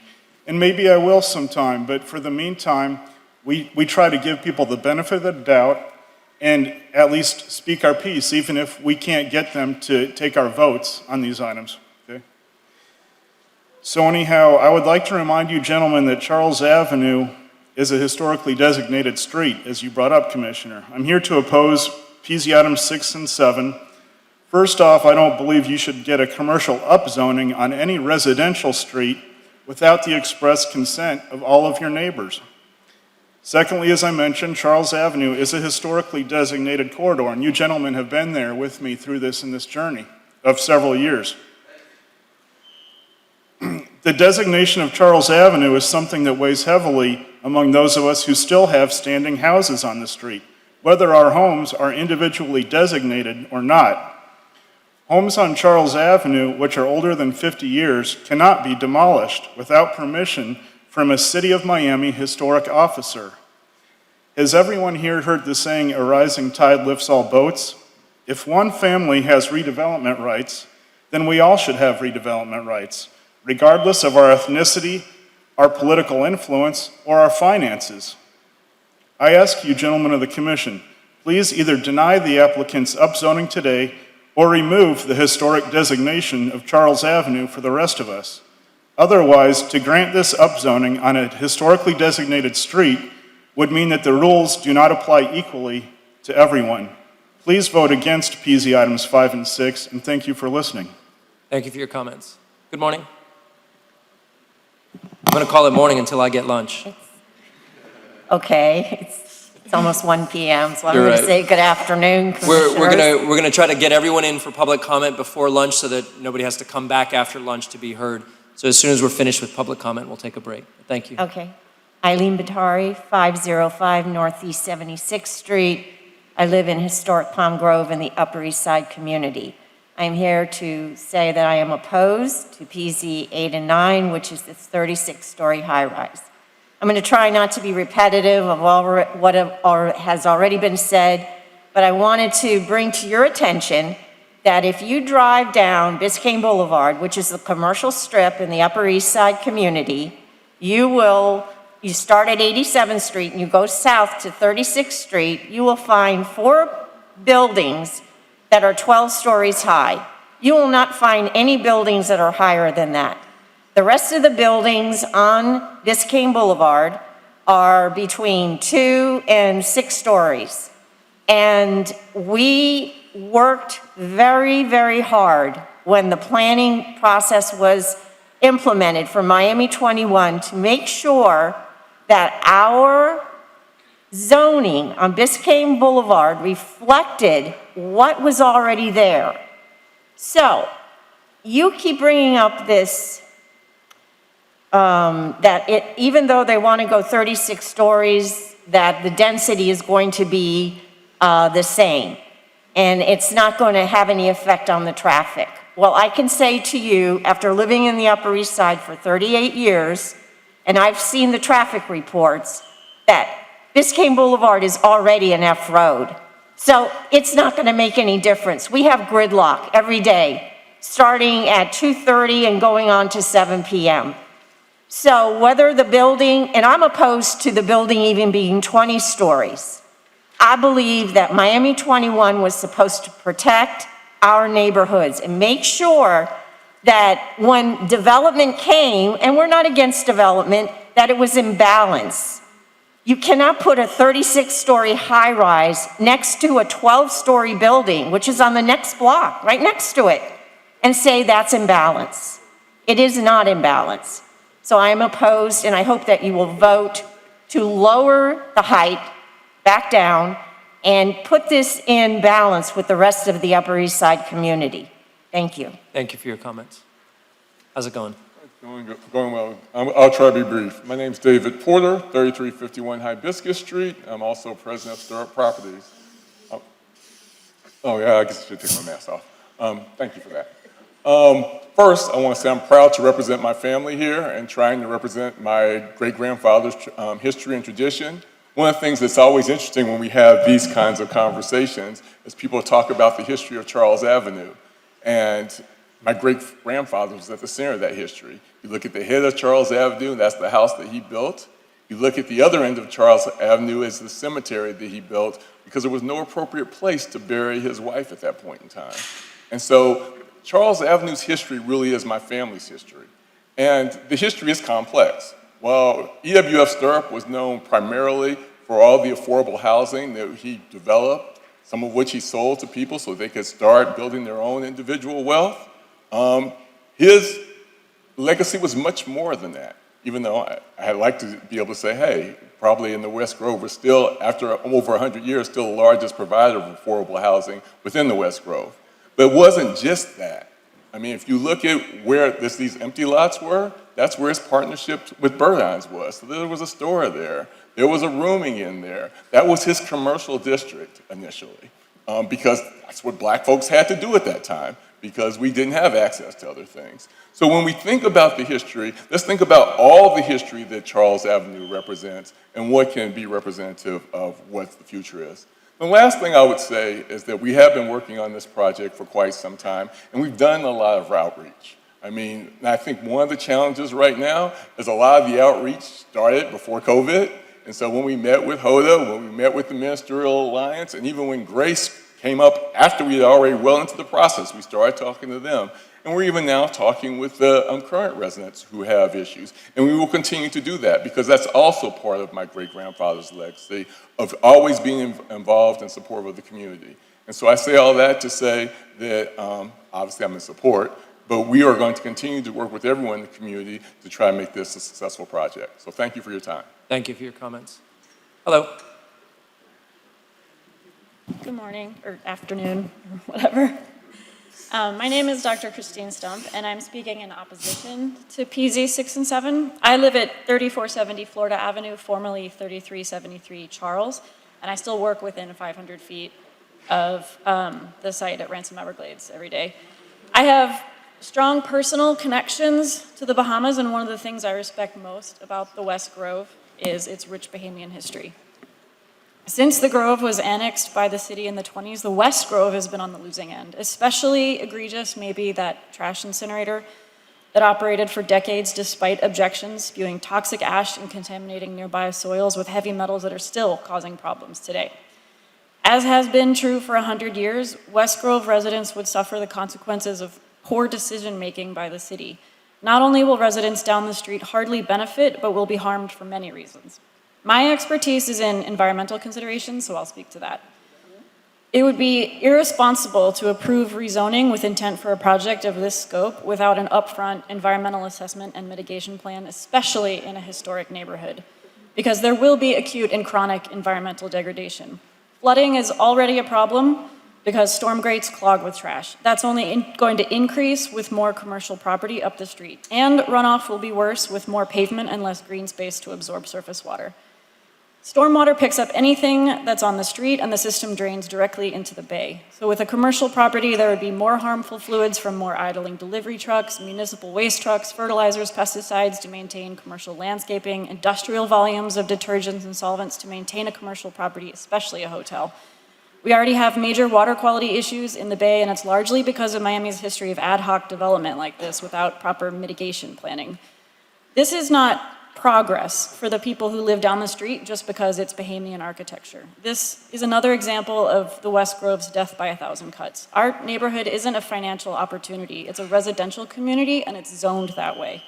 So please vote no on commercial rezoning, or at least defer until the residents' concerns can be earnestly addressed by the city. Thank you. Thank you for your comments. Mr. Savage, good morning. Good afternoon, Mr. Chairman. Paul Savage with law offices at 2555 Ponce de Leon Boulevard in Coral Gables, representing MacArthur Properties 3 on PZ 8 and 9. I don't want to say anything on the merits right now, just as we did last time, Mr. Chairman. I just wanted to check in at this stage to confirm my intervener status that was recognized by the commission at last time. And I did want to publicly thank the planning director who was good enough to communicate with me on some documents and things. So I wanted to signal to the commission that we're going to move quickly and not get bogged down, etc. So Thank you. Yes, your intervener status is preserved from the last hearing, and we're going to try to take this item up after lunch relatively early if we can. I thank you again, Mr. Chairman. Thank you. Hello. How you doing? Robert Young, 3576 Charles Avenue, currently 3576 Charles Avenue. When I was a kid, maybe 3, 4 years old, where those vacant lots are, I lived in those properties where those vacant lots are. I have, as the guy who was over there, Rick Holton, I know him, my classmate. I have lived in that community 69 years like Mr. Holton, a lifelong member. His mother was my first grade teacher. When Mr. Carollo, Commissioner Carollo was on the board, J.L. Plummer used to sit right here. He sat there, he used to love to sit right there. I have been in this community more than 69 years. I am in fervent support of this project. I'm intimately familiar with it. And to tell you the truth, I didn't know Mr. Holton was like a preacher. I saw him today and I didn't know him. In chemistry class, he wasn't like that. But you know, because we go back, and when people talk about flooding on the street, all you have to do is rake the leaves from over the drain, which I do in my block, and the street doesn't flood. It floods because there are a lot of leaves, a lot of trees, the leaves. Me and my neighbor across the street from me, Ray, Mike, who's my neighbor, my next door neighbor, Mike Marsh, you know, I know this community. I've lived there. It's nurtured me. It allowed me to get an education. It allowed me to go to law school. This is a community that I know intimately. What the commissioner is faced with is what they call a balancing of equities. And the equities in this community are, you got a historical family, a family who has ties there. They want to develop this property, and they partnered with a guy with deep pockets, with developers with deep pockets. This family is not going anywhere. This family we rented from them when I was 6, 7 years old, 3, 4 years old. So the fact that they want to do this is a good thing. And like Rick Holton said, it would be a shame for somebody to come up here and disparage them in that community. And I'm urging the commission to vote yes on this, to approve this project. And I know, Mr. Russell, you do the right thing. So you're next door neighbors with Mr. March? Yeah, Mike. I remember when Mike moved in. Well, it sounds like you have a good relationship. Well, Mike, do we have a good relationship? Yet you disagree on an issue. Yeah, we disagree, but I know. And we get along, and we get along, and we move on. I was chopping down a tree in my backyard about a month ago. Don't tell us about that. Mike heard it. Mike we didn't hear that. And came out and wanted to know what was going on. I said, Mike, this tree is gonna impede, it's gonna go over and affect your property. I'm gonna cut it down. And he gave me what'd you give me, a bow saw? I'm gonna save you from yourself right now. Thank you for your comments. Really appreciate your advocacy. Good afternoon, how are you? Good afternoon, commissioners, thank you. My name is Lyndall Lambert. I am here to speak in opposition to PZ 8 and 9. I was, until last week, a 31-year resident and homeowner in the community of Bay Point. I lived at 4245 Lake Road and recently sold my house and moved to Palm Bay Towers, which is 720 Northeast 69th Street.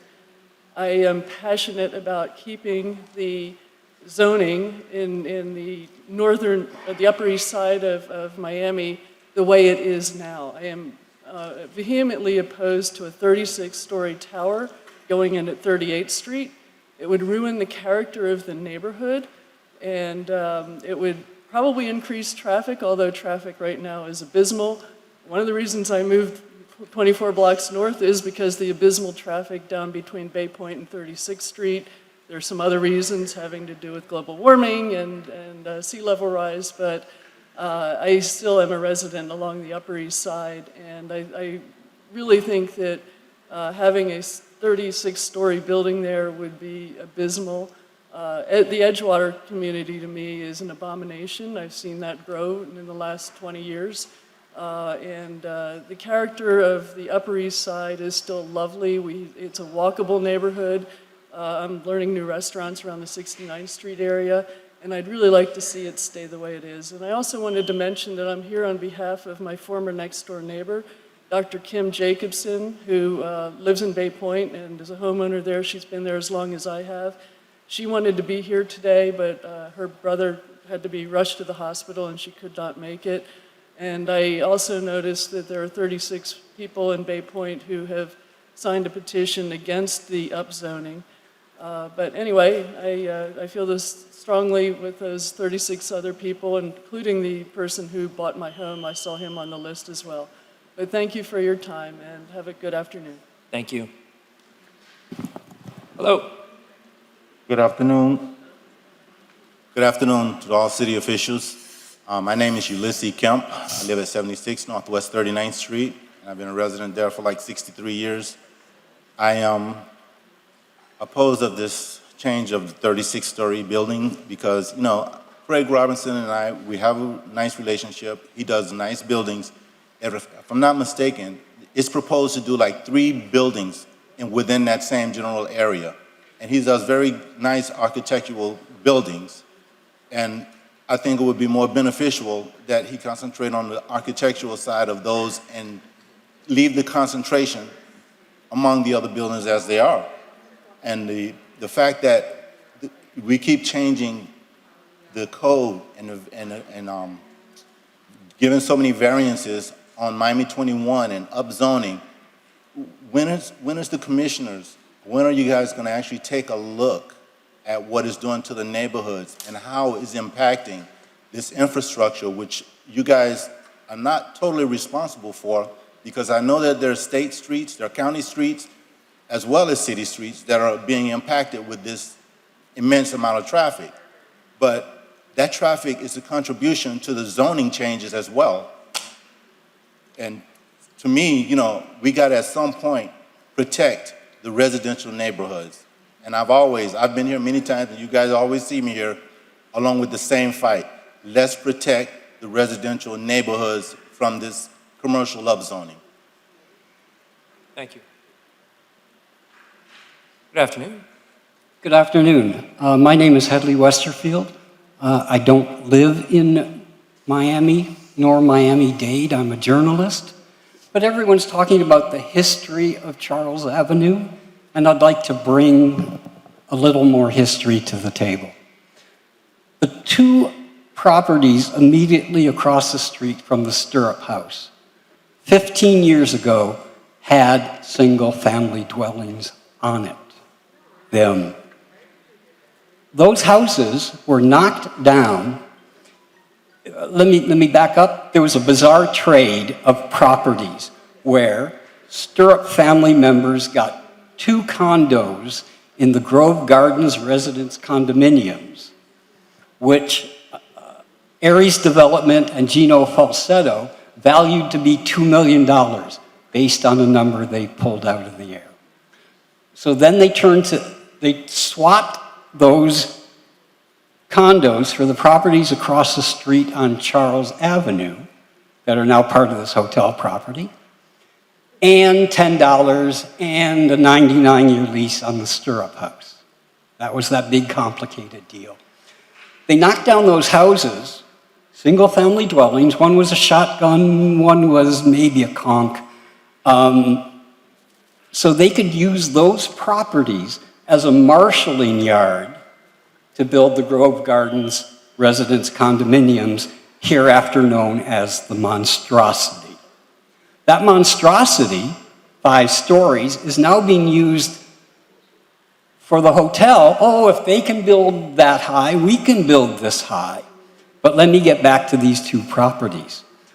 Once Aries Development no longer needed these properties, which they got a bank loan for $2 million based on their own valuation of the condos.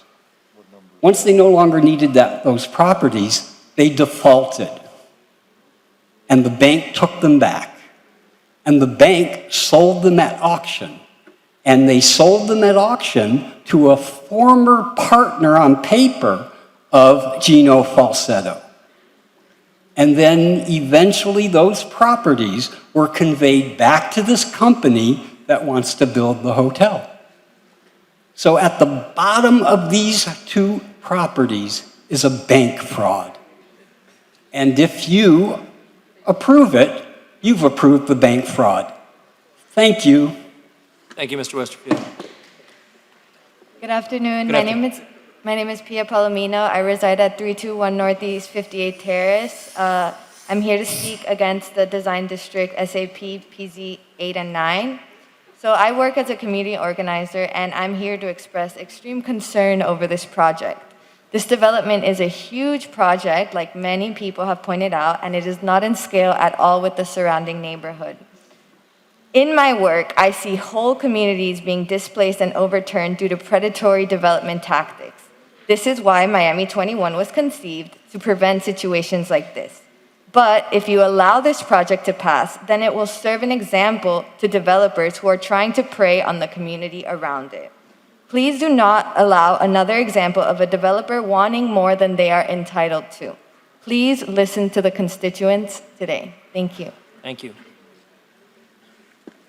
Good afternoon.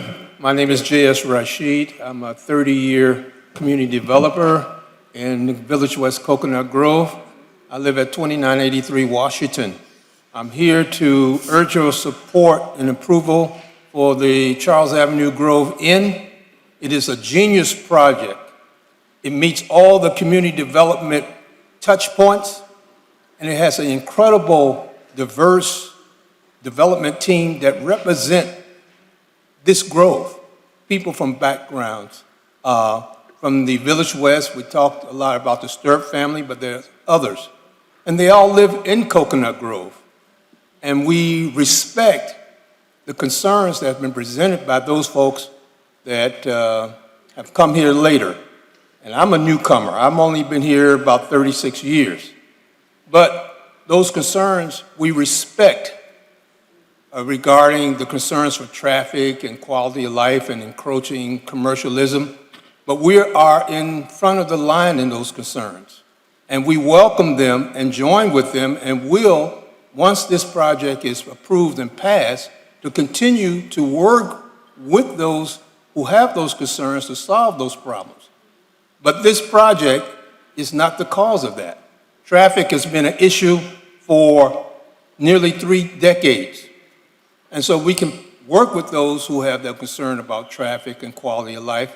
Nobody is more concerned about protecting the culture and the character of the community than these developers who are residents of Coconut Grove. So the genius part of the project, that it has the undulating setbacks, walkthroughs, great foliage, which serves, in a way, great things. It is the appropriate placement of T4 between the T3 and the T5, and this is our challenge. Community development and economic development is not a zero-sum game. So there's a lot of moving parts to that.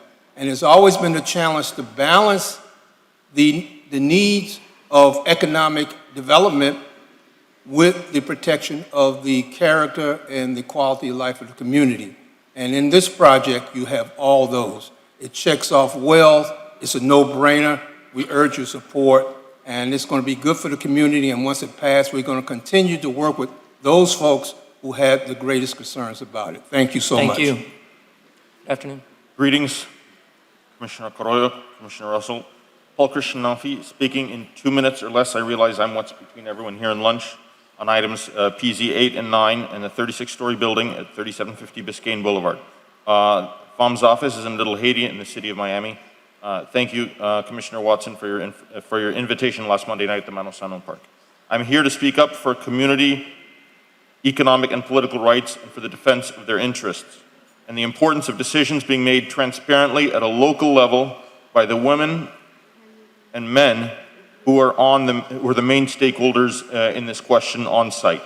The case of the building's legality, based on its position, respect of the railroad tracks, was made today, and we have noted Commissioner Watson's response on how to best handle that question.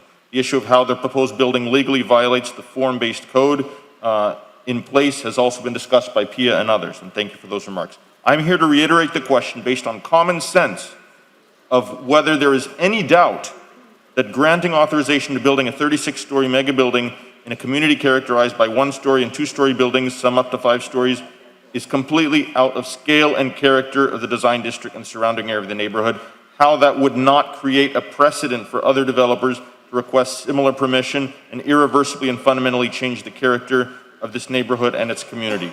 I have listened to the compromise of a 12 to 20-story negotiating position and the granting of other benefits agreed at the end of the first reading, and would love to hear what the decision makers here feel about the reasonableness of that compromise. We believe that anything above 20 stories clearly is not fair. Thank you. Thank you. Is there anyone else here for public comment today? Sorry, I'll be quick. I'm here, Laura Graham. I live on 3300 Charles Avenue, so just a few houses down from the proposed development. And I'm here because I genuinely want the best for the community and for the residents within the community. I'm hearing compelling cases for the development, and I completely understand that we're much newer to the community than most of the residents that live there. And to be clear, I'm not against improvement of the community. I want the best for the community, and that's exactly why I'm standing here today. Whether or not the neighbors who live in the community within close proximity to the proposed development are in support of the development or not seems to be raised completely and consistently. However, I've sat in a neighboring lot right close to the development with dozens of other neighbors in my community who have serious concerns about what this development is going to do to the neighborhood and what the implications are for the future. My concern is that the residents that fall within the closest proximity to that development have serious concerns that aren't going to be addressed, and they're going to be the ones most affected by the development. Both sides clearly have varying perspectives on whether or not it's good for the community, but I think one that we can speak to that both sides seem to both agree on is that traffic is already far overburdened on Charles Avenue. And there hasn't really been a traffic study in a few years, and even back then it seemed that it was overburdened, established as overburdened, and that something needed to be done about it. My ask is that instead of approving this and working on a retroactive approach to addressing traffic concerns, that we work on a proactive approach ahead of approving the development. I'm concerned that promises can be made and that they're not always followed up on. So I'm frankly nervous, and I see the fear of my other residents that any promises can be made as far as traffic and all the other items that we've addressed, but I'll just focus on traffic right now. But unless it's a proactive approach and rather than a retroactive one, we're just not really that comfortable with the development. Thank you. Thank you for your comments. Is there anyone else here who would like to speak on any of the items on the agenda who's not seeking intervener status? Seeing none, I will close public comment. Thank you everyone for your passionate advocacy and your patience. So we're going to break for lunch and take up the intervener arguments after lunch, because that'll be another hour at least. Go ahead, Before Commissioner. you do, Mr. Chairman, Yes. I'd like to bring back RE2 so that for the purpose of, instead of deferring it to the July 10th meeting, we could defer it to, I think, July 24th, the last meeting in June. It's scheduled for June 10th, actually. Right, that's why I want to bring it back so that we could defer for the June 24th meeting. You wanted to wait longer to come back? Right, June 24th. So the concern is it won't make, if there's a will of this commission at all to do it, it wouldn't make the ballot deadline. It will, Yeah. on June 24th, because, yes, My apologies, and no disrespect for the interruption. The deadline for the submittal of ballot questions is September 3rd, close of business. Correct, but in order for us to beat the August break, we would need to pass a resolution placing it on the ballot by the second meeting in July, am I correct? Or a special meeting Or a sometime in special August. meeting. yeah, So in order to, yeah. what I'm talking about is putting it for June the 24th. So- there'll be plenty of time. But the item isn't the actual ballot language, it's just direction to the attorney to draft it. Right. Okay. So we need a motion of someone who is here to reconsider the item. So move. There's been a motion to reconsider RE2's deferral, which was set for June 10th. Right. Can we do it that way, even though we batched the Yes. actual initial Exactly. vote? Yes, sir. All right. Seconded by Commissioner Croy, I assume. Yes. All in favor, say aye. Aye. Aye. Any opposed? Motion passes I for will make a reconsideration of the motion deferral. now so that we could defer it to the June 24th meeting, which is the last meeting in June. Thank you. And the reason is to give the administration more time to negotiate with the best deal for the city, or? And for us to look at it close. I want to look into it deeper. Understood. Fair enough. Is there anyone here who'd like to speak on that deferral with regard to changing of the date? Seeing none, I'll close public comment. Any comments from the dais on the June 24th request? Chair, I didn't get a second, I'm sorry. I'll second it. Motion by Commissioner Carollo to defer to June 24th, seconded by the chair. Any further discussion? All in favor say aye. Aye. Any opposed? Motion Mr. passes. Chair. Yes, One, I'm sorry, go ahead. Commissioner Carollo. One last one that I'd like to bring up for deferment is PH5 for the June 10th meeting. This is the release of easement of Lancelot Miami River LLC. Yeah, I need to get a lot more information on this because what I'm seeing here now, it's a concern to me, and there's a tag, an estimate, so it could be higher, of close to $500,000 to the city. So I'd like to be able to meet with the administration with sufficient time so that I could have all the questions that I have answered before we move forward with this. I would understand those concerns. From the administration side. I'll second that. There's been a motion for deferral of PH5 to June 10th, Yes. 6:10. For the city attorney, perhaps, are we facing any legal exposure on this issue with regard to their intention to develop that site and us withholding this item? Because I understand they've been asking for this for a while. I just want to make sure we're not at exposure with regard to the delay of this item. So I will defer to the administration, but I do believe there's a time of the essence clause in the agreement. That being said, I believe there is a time of the essence clause in the agreement that we do have with the developer. That being said, I think there is an argument as far as why the delay that is being requested is reasonable. And Mr. Manager, did you want to address this issue? Is this item anything different from the original proposal in its initial iteration? My understanding is we were always going to have to move this garage entrance, no matter where the end building goes or is decided. Yeah, I mean, the garage entrance relocation is a temporary solution, right? It just facilitates the development of that site. Eventually, that entire garage comes down anyway. It's demolished, right? But that price tag was always on our side? Correct. It's written into the agreement. I mean, I can share it with you. Okay. You recognize Commissioner Croyle and Commissioner Yes, Diaz-Libortia. Now, Mr. Manager, with all due respect, when you say that eventually comes down, there's additional resolutions that this commission needs to reconsider. What I'm trying to get is the whole global solution that we could possibly have here, because what I'm seeing is we're putting a driveway that's almost on top of the entrance to the MRC. On top of that, at least $500,000 we're paying for it. So I need to get more answers. I'm not going to tell you that I'm going to be dead set against the rezoning on this. I need to have sufficient time to be educated on this, to see what is the global solution for it. This administration, which you were not here before, but there's sufficient people that were left behind that everyone knows my statements before. I don't think we necessarily have gotten the best deal here.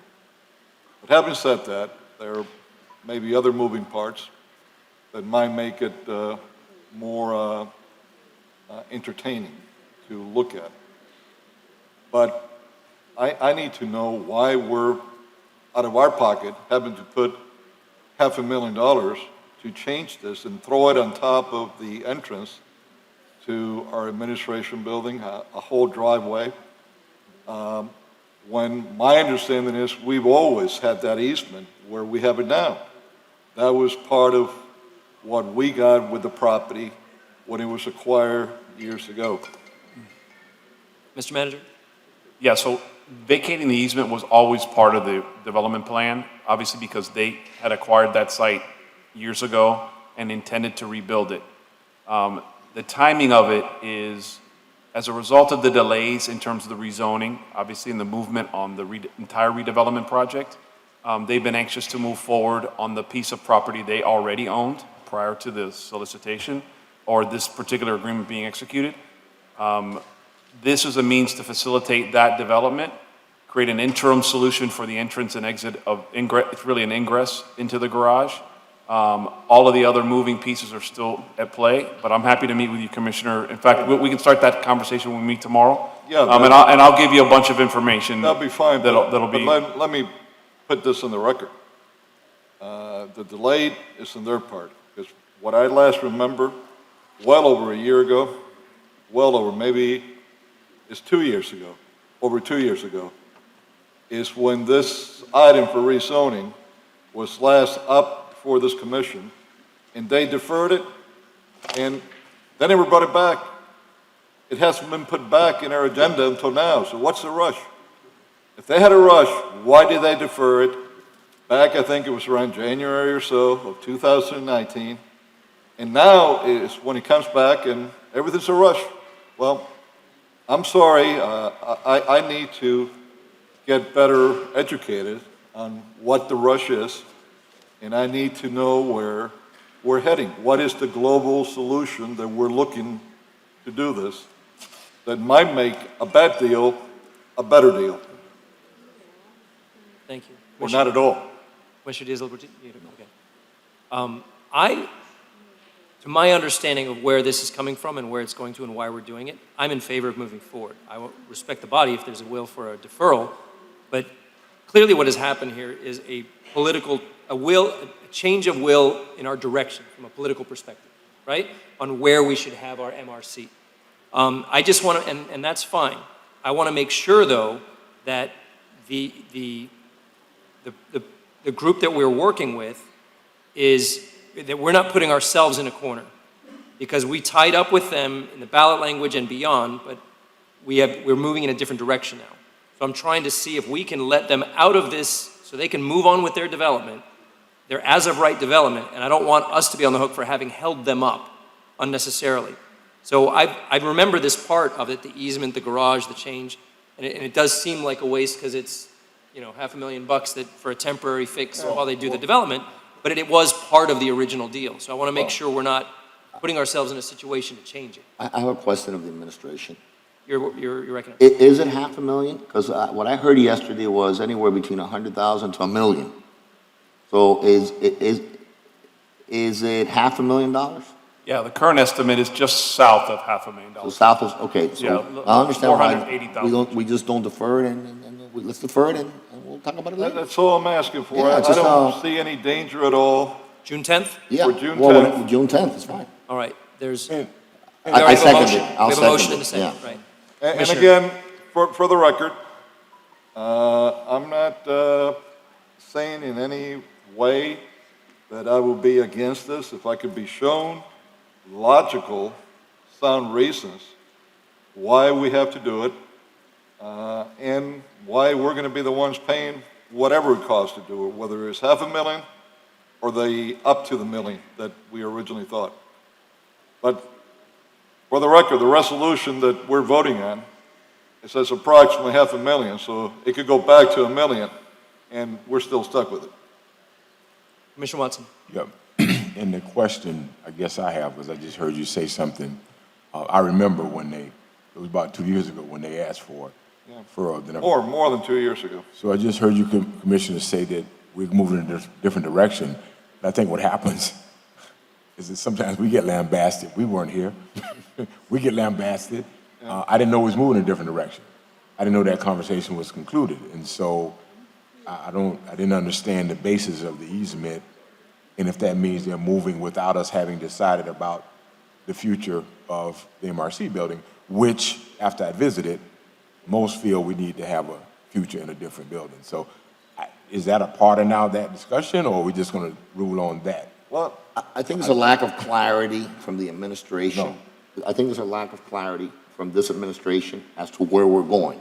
And I agree with Commissioner Carollo that if we don't know where we're going, why are we voting on stuff now if we don't know where we're going? Yeah, right? So why are we taking a turn why are we taking a turn when And it becomes piecemeal. we may want to go in a different direction? Yeah, so it's piecemeal. At least come back and let us know that part, and we can go on with the remainder. All right, there's been a motion and a second for a not joint even the manager was here, so it's For not. the record, Chair, through you, for the record, I'm not saying in any way that there is no clarity from the administration. I'm not saying that the developer is trying to hoodwink us, for a lack of a better word. All that I'm saying is that I need more information. What I'm seeing here greatly concerns me. Not just the price tag, but for a road that's going to be on top of the entrance of our administration building. And I need to know who's going to be driving the vehicle that we're heading somewhere to. I need a global solution to know what that's going to be, or an approximate potential of a global solution, so that I could make an intelligent vote on this. That's all that I'm saying. That sort of begs the question, right? Are we going to have, by June 10th, are we going to have a conversation about what direction this administration is going to propose that we go? Does it stay there? Does it go on 7th Street? Does it go on, lately I hear Miami Freedom Park. I'm hearing all kinds of conversations out there about where we end up, where MRC ends up, and this deal is obviously part of it. So by June 10th, are we going to know which way where you want us to go? What you're going to recommend? I doubt we'll have that answer by June 10th, but let me explain something. What I'm going to explain to each of you individually, and I guess we didn't do a good enough job in the briefings to explain it. This is a mutually exclusive from that, because remember that this is an easement that sits on a property they already own, right? So they are entitled to build on that site, right? We have agreed as part of our development agreement to allow them to build on that site and to release those easements at some point. The issue of whether the MRC resides on that site and stays under the current plan, or we move it to another location, this has to be done either way. So it is exclusive of that. Does that make sense? Because remember, even if they were rebuilding the MRC on the site we have now, we have to stay in the current building until that building's done. So this easement release and the modification of the entrance and exit was always going to have to be done no matter what, right? So the concern is, I think we're sort of bleeding the current versus the future plan of the location of the MRC with what's currently in the agreement and what, in essence, we agreed to with this developer as part of the development on the site they already own. Am I explaining it? Yeah. It's very clear, and that was my concern, that by encumbering them further when it's not related to our future decisions, we could be accused of holding up their project unnecessarily. And so that's why I'd like to move forward on it if we can, but I understand. I think June 10th is not that far away. No, the will is clearly here to defer it.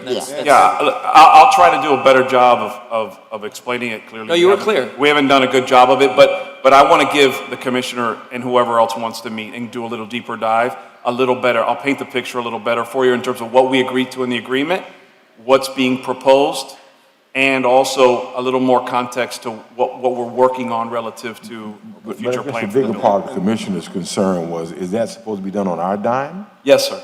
Oh, It's what we agreed to. Yes. Well, we weren't here, so. I wasn't, you know, Neither again, I've got to comply with the agreement that's in place. I'm not at liberty to change it, so I'm working with what I have in front of me, but it is our responsibility, yes. Mr. Manager, and let me be clear, what I'm looking for is to look at those contracts so that I could come to my own conclusion on what legally we're committed to. I'll speak to you about it, the city attorney, of course, because it's more up her alley, and some additional information on when we have to do it, because I'm not so sure, even if we're committed to that we have to do it now. I want to see it, that it says when we have to do it or not. Now, as far as where we're moving, I agree with you. We're not going to be ready to make decisions on that by the next meeting. But where I was getting to was, we at least have to have a sense of where this government wants to lead us to. Are we not going to do the rezoning?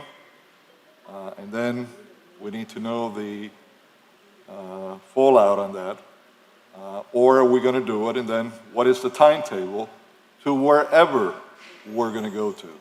If they're going to build for us there, if we're going to go to 7th Street, if we're going to go to Antonio Maceo, if we're going to go to Jose Marti, or wherever we're going to.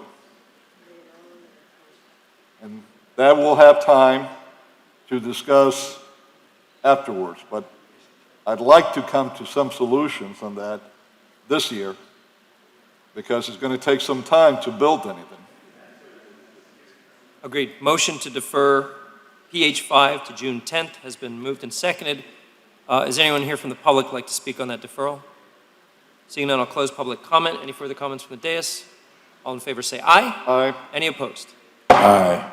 Motion passes, deferring PH5, June 10th. All right, we are going to break for lunch. Shall we come back at 4 o'clock? 4 o'clock is good. All right. Thank you. See everyone then.